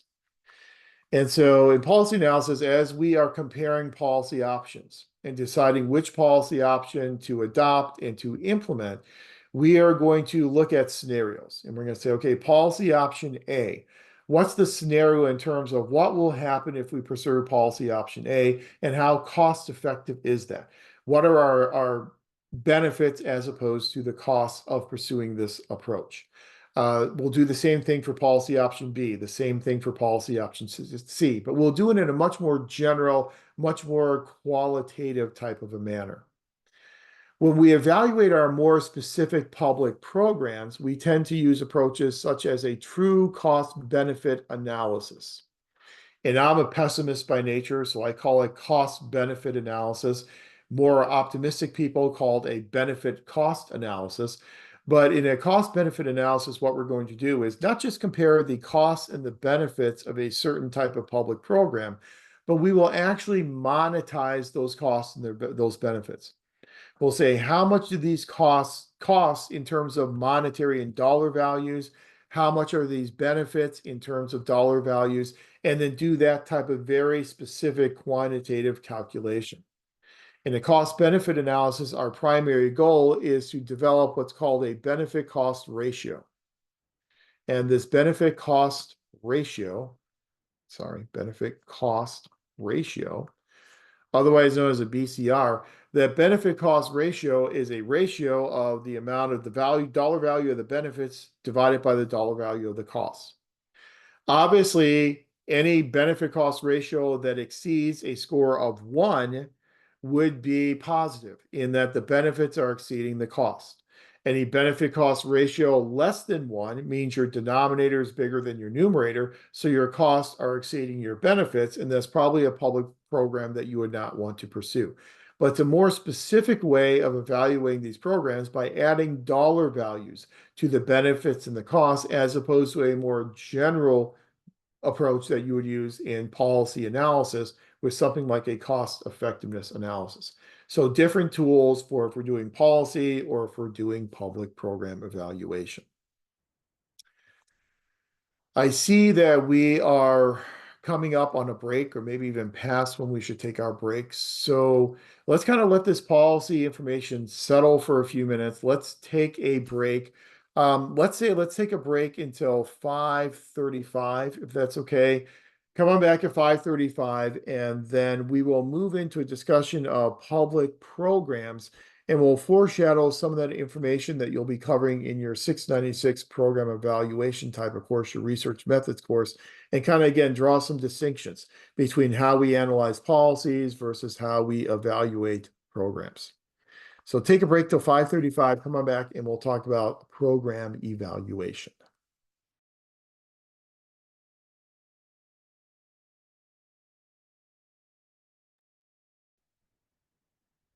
Yeah, it's 5:35, so welcome back from break. Now let's shift gears from policy analysis and go into program evaluation and talk about some of the ways in which public administrators evaluate the effectiveness of public programs. And to also, give you some insight into your PPA 696 course, as well as, again, giving you some basis for why we have a separate policy course as compared to one on program evaluation. So in order to determine if these public programs are indeed effective, if they are achieving their stated goals and objectives, what we need to do is we need to do an evaluation. And the way in which we evaluate public programs is we're doing it to apply empirical methods to determine effectiveness. Now, this whole idea of empirical methods, we all know the term empirical means something that's tangible, something that is measurable. Information that we can identify, we can collect, we can analyze, and then render decisions based upon that analysis. So we're collecting empirical information, we're analyzing the empirical information, then drawing conclusions about how effective our public programs are. When we evaluate the effectiveness of programs, sometimes we're looking at the impact of that program. So is that program having its desired effect, its desired impact on the target population? Sometimes we are looking at how that program is being implemented and evaluating the efficiency of the implementation of that program. Oftentimes, we're combining together both a program impact evaluation as well as a program implementation evaluation together into one evaluation of a program. So oftentimes we are looking at both impact as well as the efficiency of the implementation. So what steps do we go through in conducting a public program evaluation? Well, we are going to follow some of the steps that are very similar to what we would do in classic social science research methods. And so that's why for many, many years, we taught this 696 course as a social science research methods course. One of the problems that we recognized is that in teaching it as a social science research methods course, we ran into two major issues. One issue is that it was not practical enough. In that, yes, it's good to be equipped with these social science research methods, but you need to know how to apply them, put them in the service of evaluating a public program. And that just really fits better with what we do as an MPA program. The second problem that we recognize is that when we were teaching statistics as part of research methods, it was really difficult for us to kind of fit all of that together into one course. Doing both a research design type of course along with a statistics course was a little bit much, in that typically statistics will be its own standalone course. And so as a faculty, we got together many years ago, probably about a decade ago now, and we determined that we needed to pull statistics out of the PPA 696 course and have that be something separate.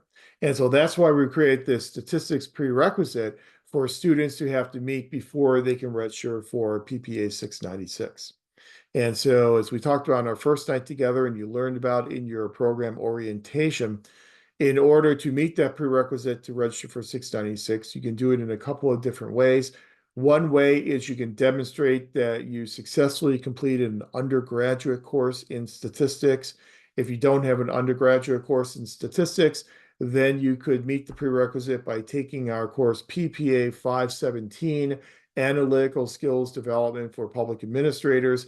And that course will then introduce you to the most commonly used statistical analysis in the area of public program evaluation. Elaine, go ahead. Yes, I remember you saying that during the first class, and I was thinking I'm not good with numbers myself. I did take a statistics course, and I did pass it, but it's been a while. So I was just wondering, would you recommend taking the statistics course again just as a refresher, or does the research course go through like the fundamentals of statistics? Does that question make sense? It does. Yeah, that's an Okay. excellent question. And we in 696, we touch on statistics, but we do it from more of an application perspective. And so we'll say like in evaluating this program with these types of variables, what type of statistical analysis would be appropriate and why? So would you use a multiple regression? Would you use measures of association? Would you use a binary logistic regression? And so it's much more from an application type of perspective. You're not going to be calculating statistics, doing any of that in 696. It's a really good question that if you've had an undergraduate stats course, but it's been a while since you've had it, should you take 517 and do it as a refresher?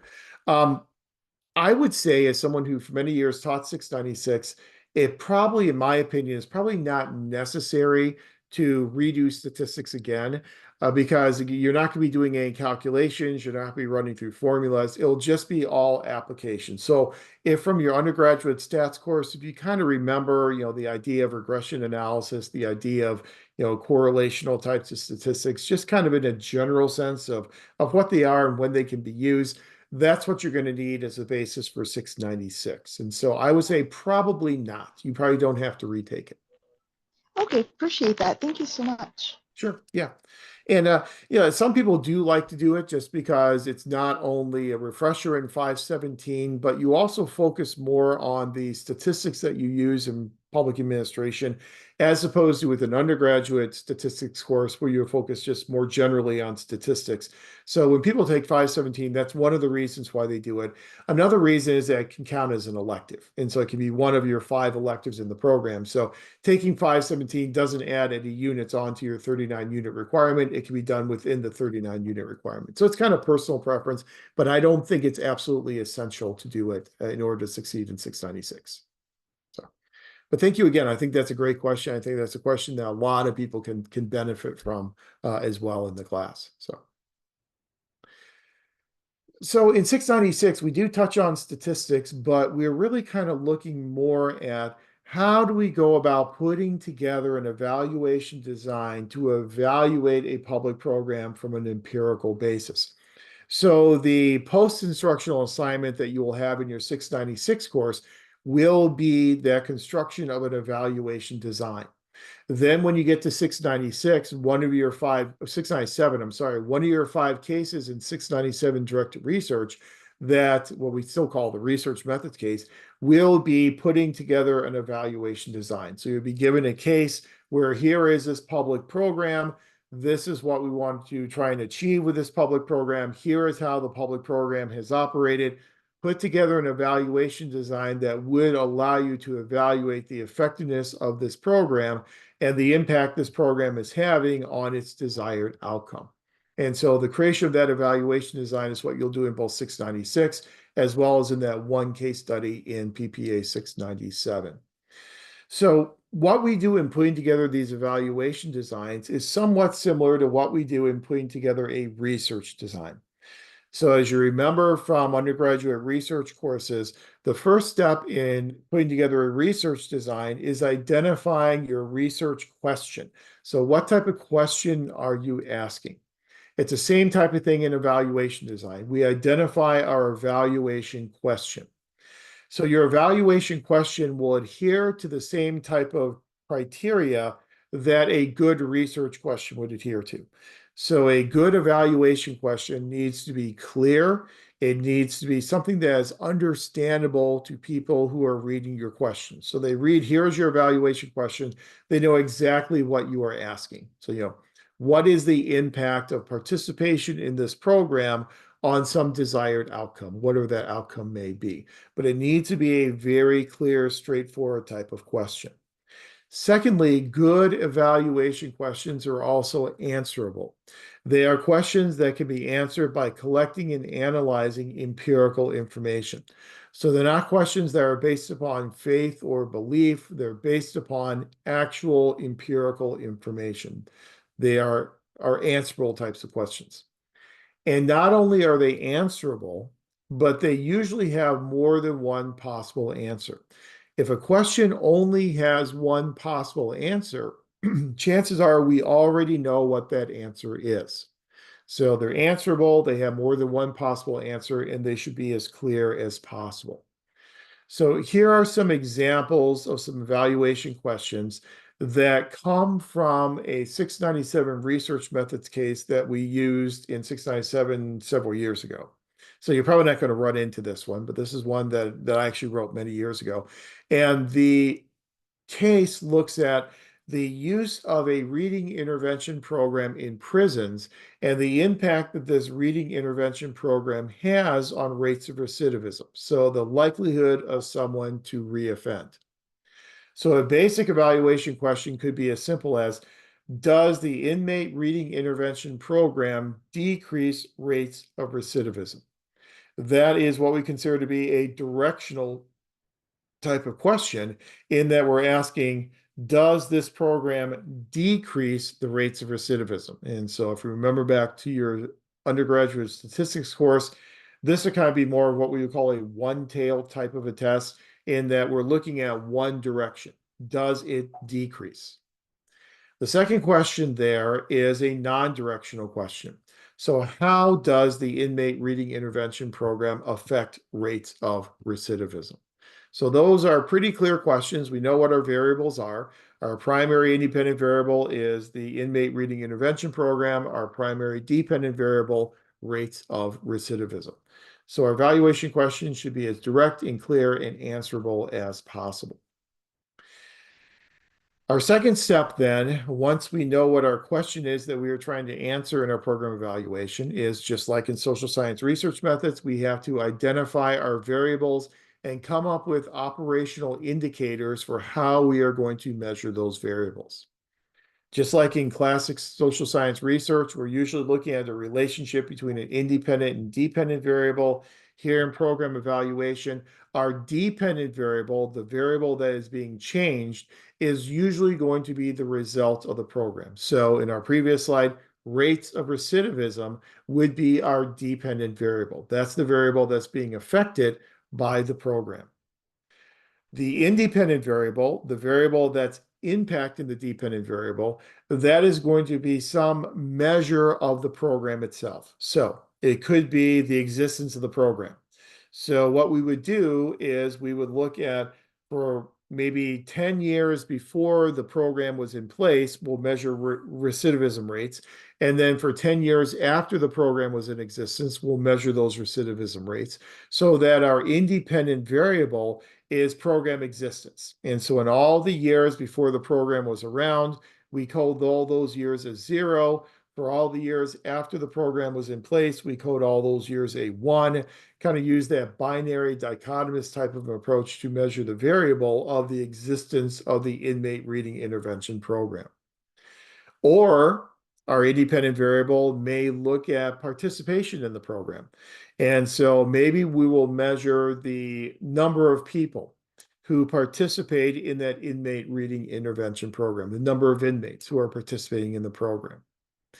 Maybe we want to measure the frequency of how often they participate. So the number of hours that inmates spent participating in the inmate reading intervention program. So there are a lot of different ways in which we can operationalize that independent variable, but that independent variable is going to be some measure of the public program itself. Then the dependent variable will be the intended outcome of that public program. Our goal in our program evaluation is the same as the goal in social science research methods. We want to isolate this relationship between our independent and our dependent variable. We want to isolate the relationship between participation in the inmate reading intervention program and the dependent variable of recidivism rates. If we want to isolate that relationship between the independent and the dependent, we are going to have to control for those other variables that could independently affect rates of recidivism. So we'd want to control for maybe the type of crime that was committed. Was it a violent crime or a non-violent crime? We know that that could have an impact upon the rates of reoffending. More notably, though, we oftentimes look at a control variable such as, was it a drug-related crime? The crimes that are drug-related tend to have higher rates of reoffending, recidivism, than crimes that do not involve the abuse of or use or abuse of drugs. So we might want to create a control variable as to whether or not it was a drug-related type of an offense. We also know that rates of recidivism are also affected by if someone has a full-time job, if they are in gainful employment. Rates of recidivism can also be affected by whether or not someone has a stable documented address. So there are a lot of other variables outside of just the inmate reading intervention program that could have an impact upon recidivism. So we want to control for those variables, and those variables are then referred to as our control variables. Control variables are just other independent variables other than our program variable that can have an impact upon our dependent variable. So we identify our variables and we come up with definitions of how we are going to measure each one of those variables. Once we have our evaluation question, once we have come up with operational definitions of our independent, dependent, and control variables, then our third step, like in social science, is to come up with our research design. Our research design will tell us how we are essentially using our cases and how we are dealing with our cases in order to extract information from them. So if you took undergraduate research methods, you know that there are a lot of different types of research designs that can be used. For our purposes here in 500, because we're very much of an introductory type of course, we are only going to look at the broad categories of design, such as experimental designs versus quasi-experimental designs. So those are the only two broad categories we're going to be looking at here in this course. Experimental designs differ from quasi-experimental designs in that they rely upon random assignment. So you look at that first example there on the screen, what's called a classic experimental design. In this classical approach to an experimental design, we divide up our subjects, our cases, into two different groups. One group is an experimental group, one is a control group. So on that top line, the ROXO, that's our experimental group. The ROO, the second line, that's our control group. As you probably remember from social sciences, those R's and O's and X's stand for something. The R stands for random assignment. That means that we are randomly assigning some of our subjects into an experimental design and some of our subjects into a control group. So some into an experimental group, some are randomly assigned into a control group. The O stands for observation. So for our experimental group, we will collect data from those individuals before they participate in the program. Then the X denotes participation in the program. So then they participate in the program. And then the second O will be our observation after they've participated in that program. For our control group, there's no participation in the program. So these are non-participants in the program. So we'll collect information from them, observation, and a second observation, but we will not have them participate. So the difference between the experimental and control group, people in the experimental group participate in the program, people in the control group do not participate in the program. The idea here is that if we are randomly assigning some people to participate in the program to be in our experimental group, some people to not participate in the program to be part of our control group, if we are doing this through random assignment, it means that our participants in our experimental group and the people in our control group are equivalent on every single variable except for participation in the program, because we have randomly assigned them.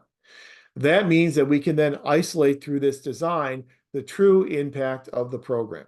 So if people in the experimental group, if their post-observation, that second observation, is significantly different than the second observation of people in the control group, we can attribute that difference to the participation in the program by people in the experimental group. That's the whole idea of using random assignment in this thing called an experimental type of design. Now, the nomenclature is a little bit different between program evaluation and social science. In social science research, we refer to these groups as experimental groups, those who are getting the independent variable, and control groups, those who are not exposed to the independent variable. In program evaluation, we refer to them as project groups and comparison groups. So the experimental group becomes a project group. It's exposed to the program. The control group becomes a comparison group. Those people are not exposed to the program. So that's kind of the idea of using an experimental type of design with random assignment. And then you can see I've got other types of experimental designs up there. We're not going to get into all those different types of designs. Just for our purposes, suffice to say that an experimental design uses random assignment to decide who participates in the program, who does not participate in the program for the purpose of our program evaluation. Now, we know when we are evaluating public programs, that can be very dicey for us. That can be problematic because a lot of these programs that we are evaluating can be what we consider to be entitlement programs, in that people are legally eligible to these benefits from the program if they meet eligibility requirements. And so if we have an income subsidy program, people who their household income is below a certain eligibility level are then legally entitled to get benefits from this income subsidy program. So if we tell those people who are legally entitled to benefits that they are not able to participate in the program for the purpose of our evaluation, that would be legally problematic. That would be ethically and morally problematic. So we really can't do that for those types of programs. So if we cannot randomly assign people to participate or not participate in the program, if people kind of self-select that through eligibility standards, then instead of an experimental design, we are going to have to use a quasi-experimental design. Quasi-experimental designs do not control for the equivalency between our groups based upon design, but they'll do it through statistics. So this is where we create our control variables. So we'll create control variables for all those other variables that could impact the dependent variable, and then we'll measure our project group and our comparison group cases based upon those variables to then make sure that those two groups are equivalent to each other. The people in our comparison group, in our control group, are self-selecting to be in that group. They're self-selecting because they have chosen not to participate in the program, but they make that self-selection choice. We do not assign them to those groups. That's known as a quasi-experimental type of design. Most of our program evaluations need to be done with quasi-experimental designs because as evaluators, we do not have control over who participates and who does not participate in the program. We do not have control over when the program starts and when the program stops. That's going to be up to a legislative body with their enabling legislation. We do not have those types of controls. And so since we don't have those controls, we would have to use a quasi-experimental design. An example of a quasi-experimental design that's very common in program evaluation is a longitudinal time series analysis. Longitudinal time series analysis, we will collect information on our variables before a program went into place. Then once that program goes into place, then we'll collect information on our variables after the program's been in existence. We'll compare the pattern of data before the program was adopted to the pattern of data in our variables after the program was adopted. That's kind of the idea of what we will call an interrupted longitudinal time series analysis. The adoption of the program is interrupting the pattern of data before adoption as compared to the pattern of data after adoption. So typically we're going to do these quasi-experimental types of designs such as time series analysis, collect our information over a long period of time. Once we have decided upon using a quasi-experimental design, then another question we have to answer is where will we get our data from? So usually what we want to do in our evaluations is we want to come to a conclusion about the effectiveness of a public program and its effectiveness on a target population, so a population of people. The problem is that populations tend to be very large, and we oftentimes don't have the resources to collect information for our evaluation from every single member of the population. So instead, what we do is we create a sample, and you're probably very familiar with the creation of samples. A sample is a subset of our population. The way in which we construct our sample for our evaluation will depend upon our purpose for that evaluation. Are we trying to generalize the results from our evaluation to a larger population? Or are we just doing this evaluation to kind of get a snapshot of the demographics of people who are currently using this program? So if we don't want to generalize our results to a population, and we are just at the very early stages of just looking at the people that we have in our sample, then we'll use a non-probability sampling design. If, however, we want to generalize to a larger population, that's when we'll use this thing called a probability type of design. The difference between probability and non-probability sampling designs is in a probability type of design, we construct our sample through random selection. So we are randomly selecting cases from our population to include in this sample that we'll use for our evaluation. Non-probability types of designs, we do not use random selection. So when we look at probability types of designs, the more random selection we use in constructing our sample, the more likely we are to be accurate in generalizing our results from our sample to our larger population, because that sample is going to be representative of that population. So I've listed on the screen there for you 4 different popular types of probability sampling designs. The first one is simple random sampling. Simple random sampling will give you your most representative sample possible. This will create a sample that looks more like your population than any other sample that you could create. Simple random sampling, we take a list of all the cases in our population, which is known as our sampling frame. So our sampling frame is a list of all the cases in our population. We number all those cases. We give them all a unique identifying number. Then we use a random number generator to determine which cases will be selected from that sampling frame to then be placed within our sample. So random number generator says number 123. We select case number 123 and we put that case then into our sample. Simple random sampling gives us the most representative, most random sample possible. Sometimes we don't have a sampling frame. Sometimes we don't have a list of all of the people or cases in our population. If we don't have a list of our population, then we're not going to be able to use simple random sampling. So an alternative is what's called systematic sampling. That third one there on the list, systematic sampling. Systematic sampling can be done, for instance, if you want to evaluate the effectiveness of public health programs that are being provided in a local public health clinic. So we've got this local public health clinic, and it provides these public programs on an anonymous basis. If it's done on an anonymous basis, we don't have a list of the people who are using those programs. So as an evaluator, we position ourselves outside of that clinic. We then select every 10th or every 20th person who walks out the doors, and we ask them how they feel and their reflections, perceptions about the quality of the programs that they are receiving in this local health clinic. It's a way in which we can still have a random sample without having a list in our sampling frame. The problem with systematic sampling is it's not purely random. If we're picking every 20th person, which in systematic sampling is referred to as our skip interval. So if our skip interval is 20, and we're going to select every 20th person who comes out of the local health clinic, that means by definition, person number 19, person number 21 has exactly a 0% chance of being selected. Random selection says that to be purely random, every member of your population must have an equal non-zero chance of being selected to be part of the sample. And we don't have that with systematic sampling.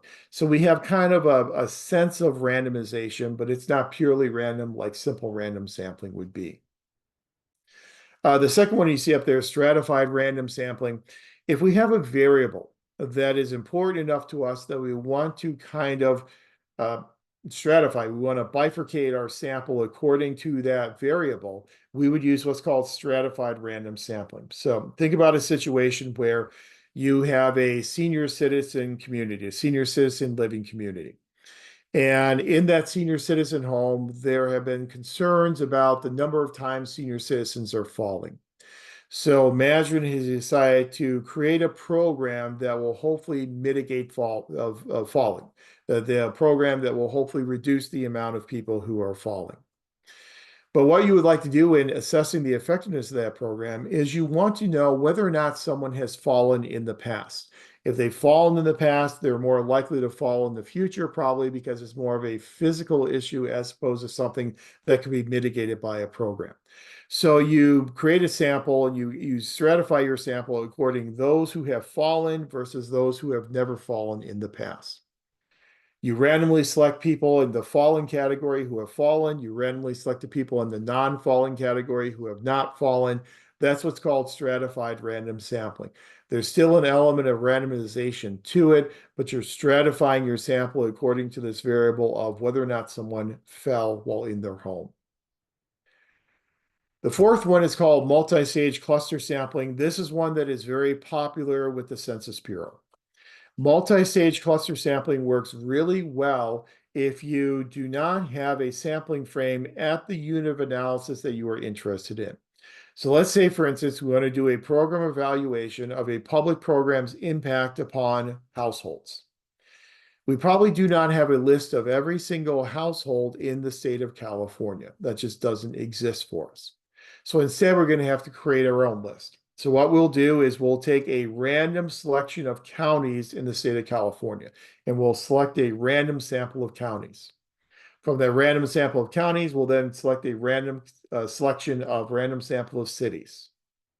From that random sample of cities, we'll then select a random sample of neighborhoods.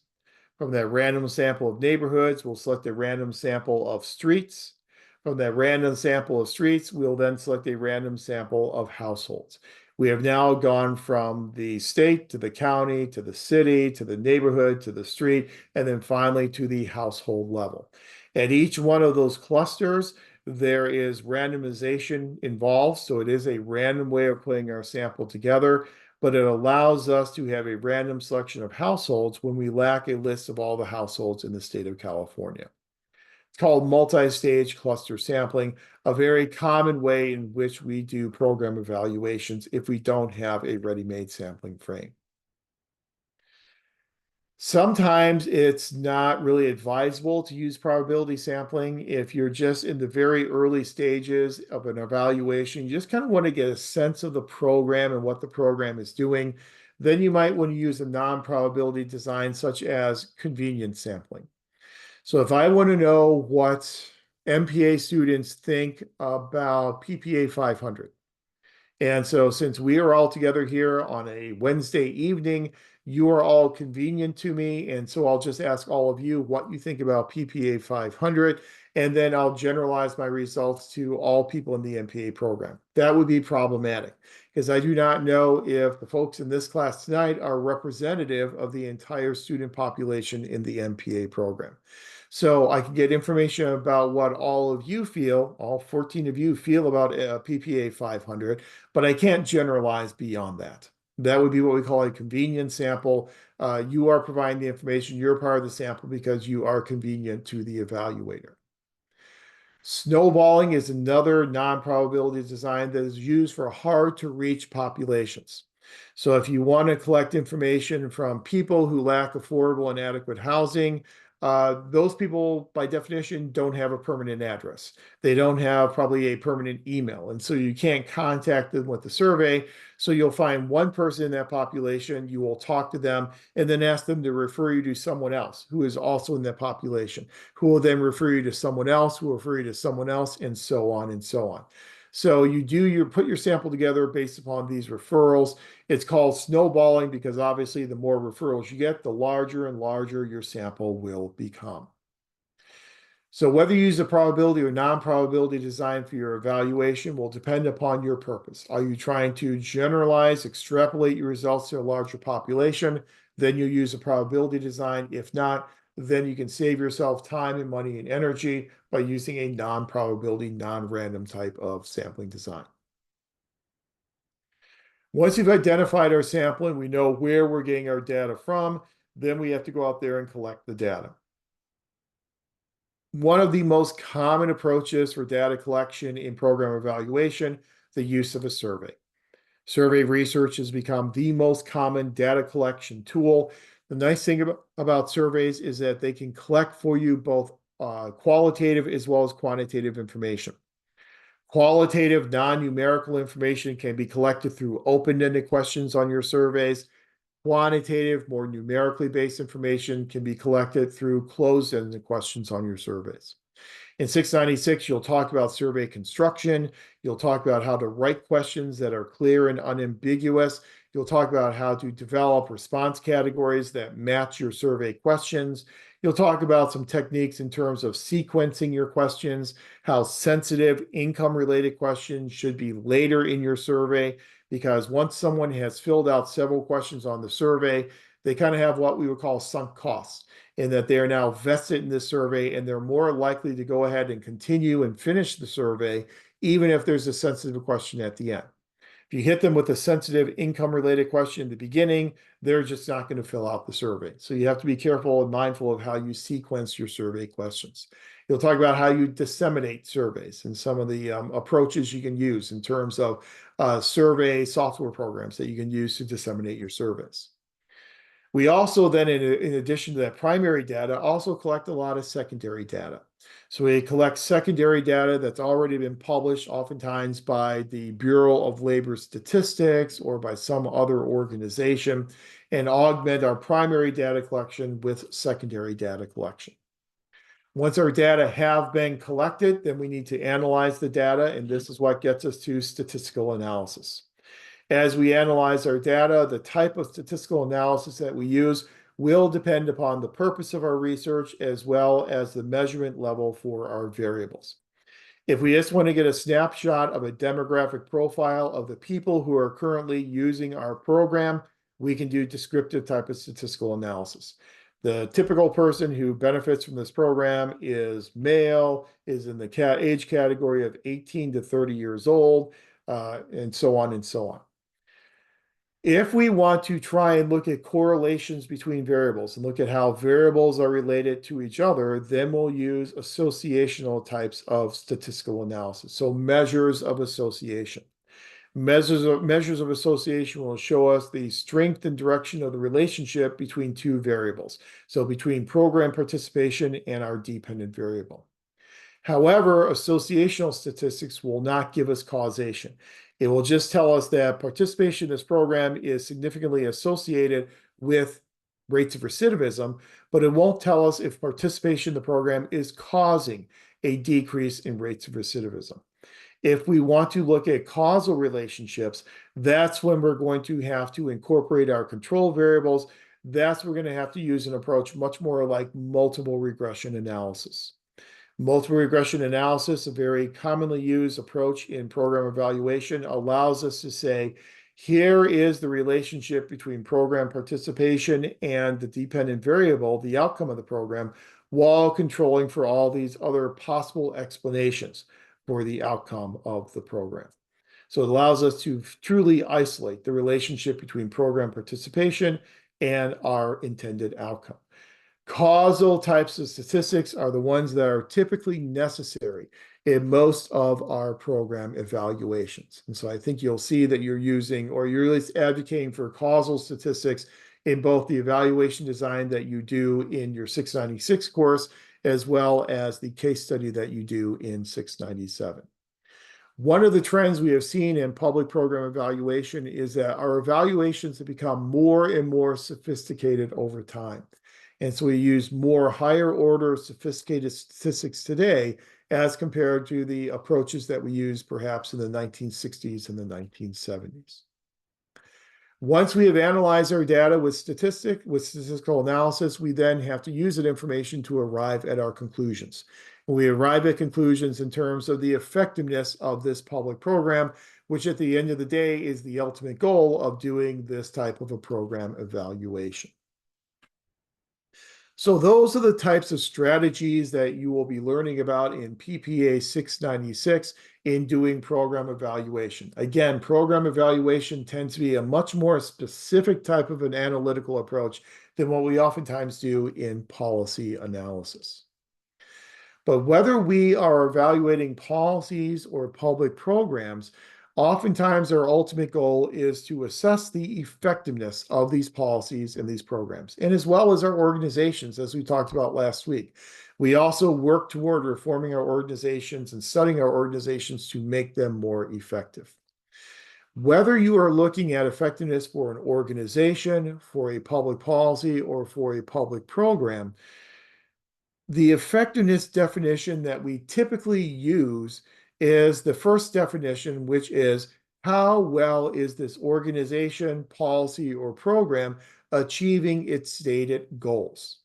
So effectiveness is defined by essentially goal attainment. How well are we attaining and achieving the goals that we have set out for us? That first definition of effectiveness is known as the model of goal attainment, the goal attainment approach to effectiveness. How well are we achieving our goals? Even though that is the most commonly used model for defining effectiveness, it's not the only one. And I'd like to introduce you in our last part of class here tonight to 3 other models of effectiveness that we can use: the systems resource approach, the participant satisfaction approach, and the internal process approach. So again, that first approach, the goal attainment approach, is by far the simplest approach. It simply is looking at a link between stated goals and effectiveness. So how well is the organization achieving the goals in its strategic plan? How well is the policy of the program achieving the goals that are laid out for it in its enabling legislation? It is a very simple approach, and as a very simple approach, it does suffer from some shortcomings. As a very simple linear approach, it oftentimes doesn't distinguish between different types of goals. In your 660 organization theory course, you will talk about different types of organizational goals. There are what we call official goals and what we call operative goals. An official goal is a long-term goal of an organization. So it's that long-term goal that is in our strategic plan, maybe a 5-year or a 10-year goal. These are our long-term overarching types of goals. They're called official goals. But then in our progress toward achieving those official goals, we will then also have what we call operative goals. Operative goals are kind of these intermediate goals that we will accomplish along the way. Sometimes we have difficulty defining what are official versus operative goals. And sometimes we don't have agreement over what's an official versus what's an operative goal. Sometimes official and operative goals can actually come into conflict with each other. And when your goals conflict with each other, it's going to become impossible for you to say, yes, we are being effective as an organization because we have achieved this goal. Sometimes in the implementation of a public policy or a public program, you will have a stated goal, but then as you start implementing that program, you'll find out that you are achieving something else. And there's actually another implicit goal that you are achieving. And sometimes those goals do come into conflict with each other. So sometimes the goal approach is a little bit too simple. Sometimes it's a little bit too difficult for us to come to agreement upon what our goals actually are. So when we cannot define effectiveness by the achievement of goals, we have some other models we can rely upon. A second model of effectiveness is what's called the systems resource approach. The systems resource approach will measure effectiveness as how well an organization or a program has leveraged resources in its environment and how well it has pulled those surplus resources from the environment into the organization or the program. The systems resource approach is very much in line with open systems theory that we talked about last week. We said in open systems theory, the balance that organizations are looking for is the balance with their environment by importing new energy and resources from the environment. Well, the better you can import those energies and resources from your environment, the more effective you are as an organization and as a public program. So the way in which we would do this type of an approach is we would take a longitudinal type of approach, whereby we would look at a beginning point in time, what were the resources of this organization or this program, and then track how those resources have enhanced and how they have increased over that longitudinal period of time. The more resources we have obtained as an organization, that is then an indicator of organizational effectiveness. So organizational effectiveness is defined by the ability of the organization to pull in these additional resources from the outside environment.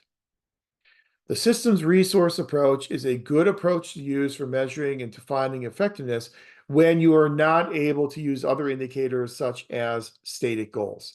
So when goals are not clear and they're not agreed upon, we can measure effectiveness through our ability to obtain resources.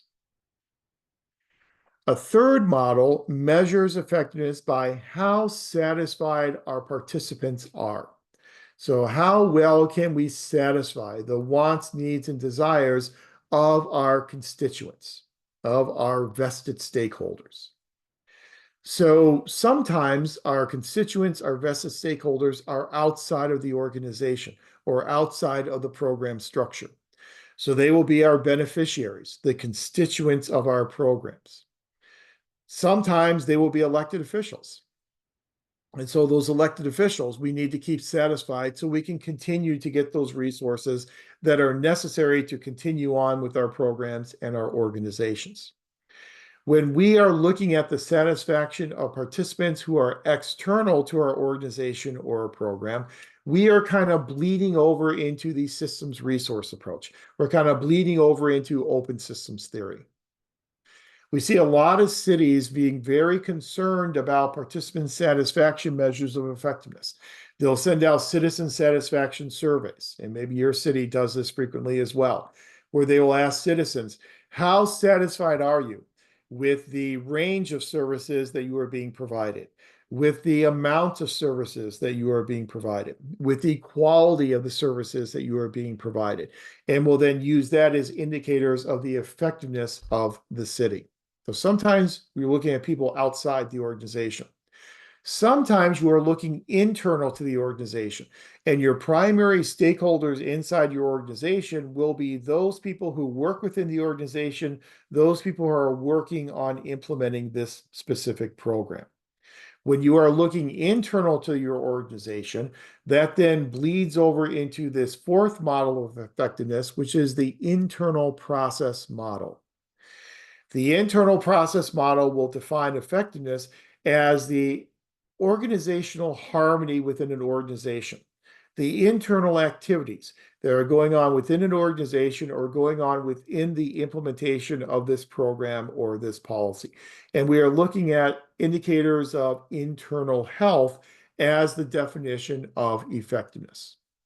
So some of the indicators that we'll look at in the internal process model of effectiveness are things such as the organization's culture. We talked a lot about organization culture last week. So is there a strong organization culture? Is there a strong set of shared norms and expectations for behaviors? How positive is the work climate? Is there this esprit de corps? Is there this sense of teamwork and group loyalty? Is there confidence and trust and open communication between workers and management? Is decision-making being done near where the information exists, irrespective of where those positions are in the organization chart? So are the people who have the valuable information the ones who are involved in the decision-making, regardless of where they are in terms of the rankings, their positions in the organization chart? Do you have an open sharing of relevant facts and feelings, horizontal and vertical communication systems in place? Are you providing adequate rewards for managers who are fostering the professional growth and development of their subordinates? And do you have interaction going on within your organization or within the program implementation structure, where conflicts over projects and programs are always resolved in the interest of the organization or the program? Those are all what we consider to be indicators of the internal health of an organization or a program. The healthier the internal processes are, the more effective that organization or that program will be seen. So these are just 4 different ways in which we can measure effectiveness in the public sector. The approach, the model that you take in measuring effectiveness will depend upon, again, what you are trying to achieve in your evaluation. But I think it's important for us to recognize that we can go beyond just how well have we achieved our goals. And we can look at these other things such as how well have we acquired resources? How well are we keeping our vested stakeholders satisfied? How well are we operating internally to an organization? And use all those as definitions and indicators of effectiveness as well. So effectiveness is really a multifaceted, multi-dimensional type of concept in public administration. It doesn't all just boil down to the achievement of goals. So that kind of covers all the information that we have scheduled for tonight. Again, we've kind of given you this indication of some of the things that you're going to be talking about when you get to PPA 670, some of the things you're going to be talking about when you get to PPA 696. Last week, we gave you a sample or a little taste of some of the things you'll be talking about in PPA 660 organization theory. Then next Wednesday, we will wrap up our information by giving you some insight into what you'll cover in PPA 577 Human Resource Management and PPA 525 Public Budgeting and Finance. by talking about these final two functions of public administration, how we manage our personnel, our human resources, and then how we manage our fiscal resources, how we manage public taxpayer money. So do you have any questions about any of this information that we have covered tonight in terms of policy analysis, program evaluation, or some of these four models of measuring effectiveness in the public sector? Okay.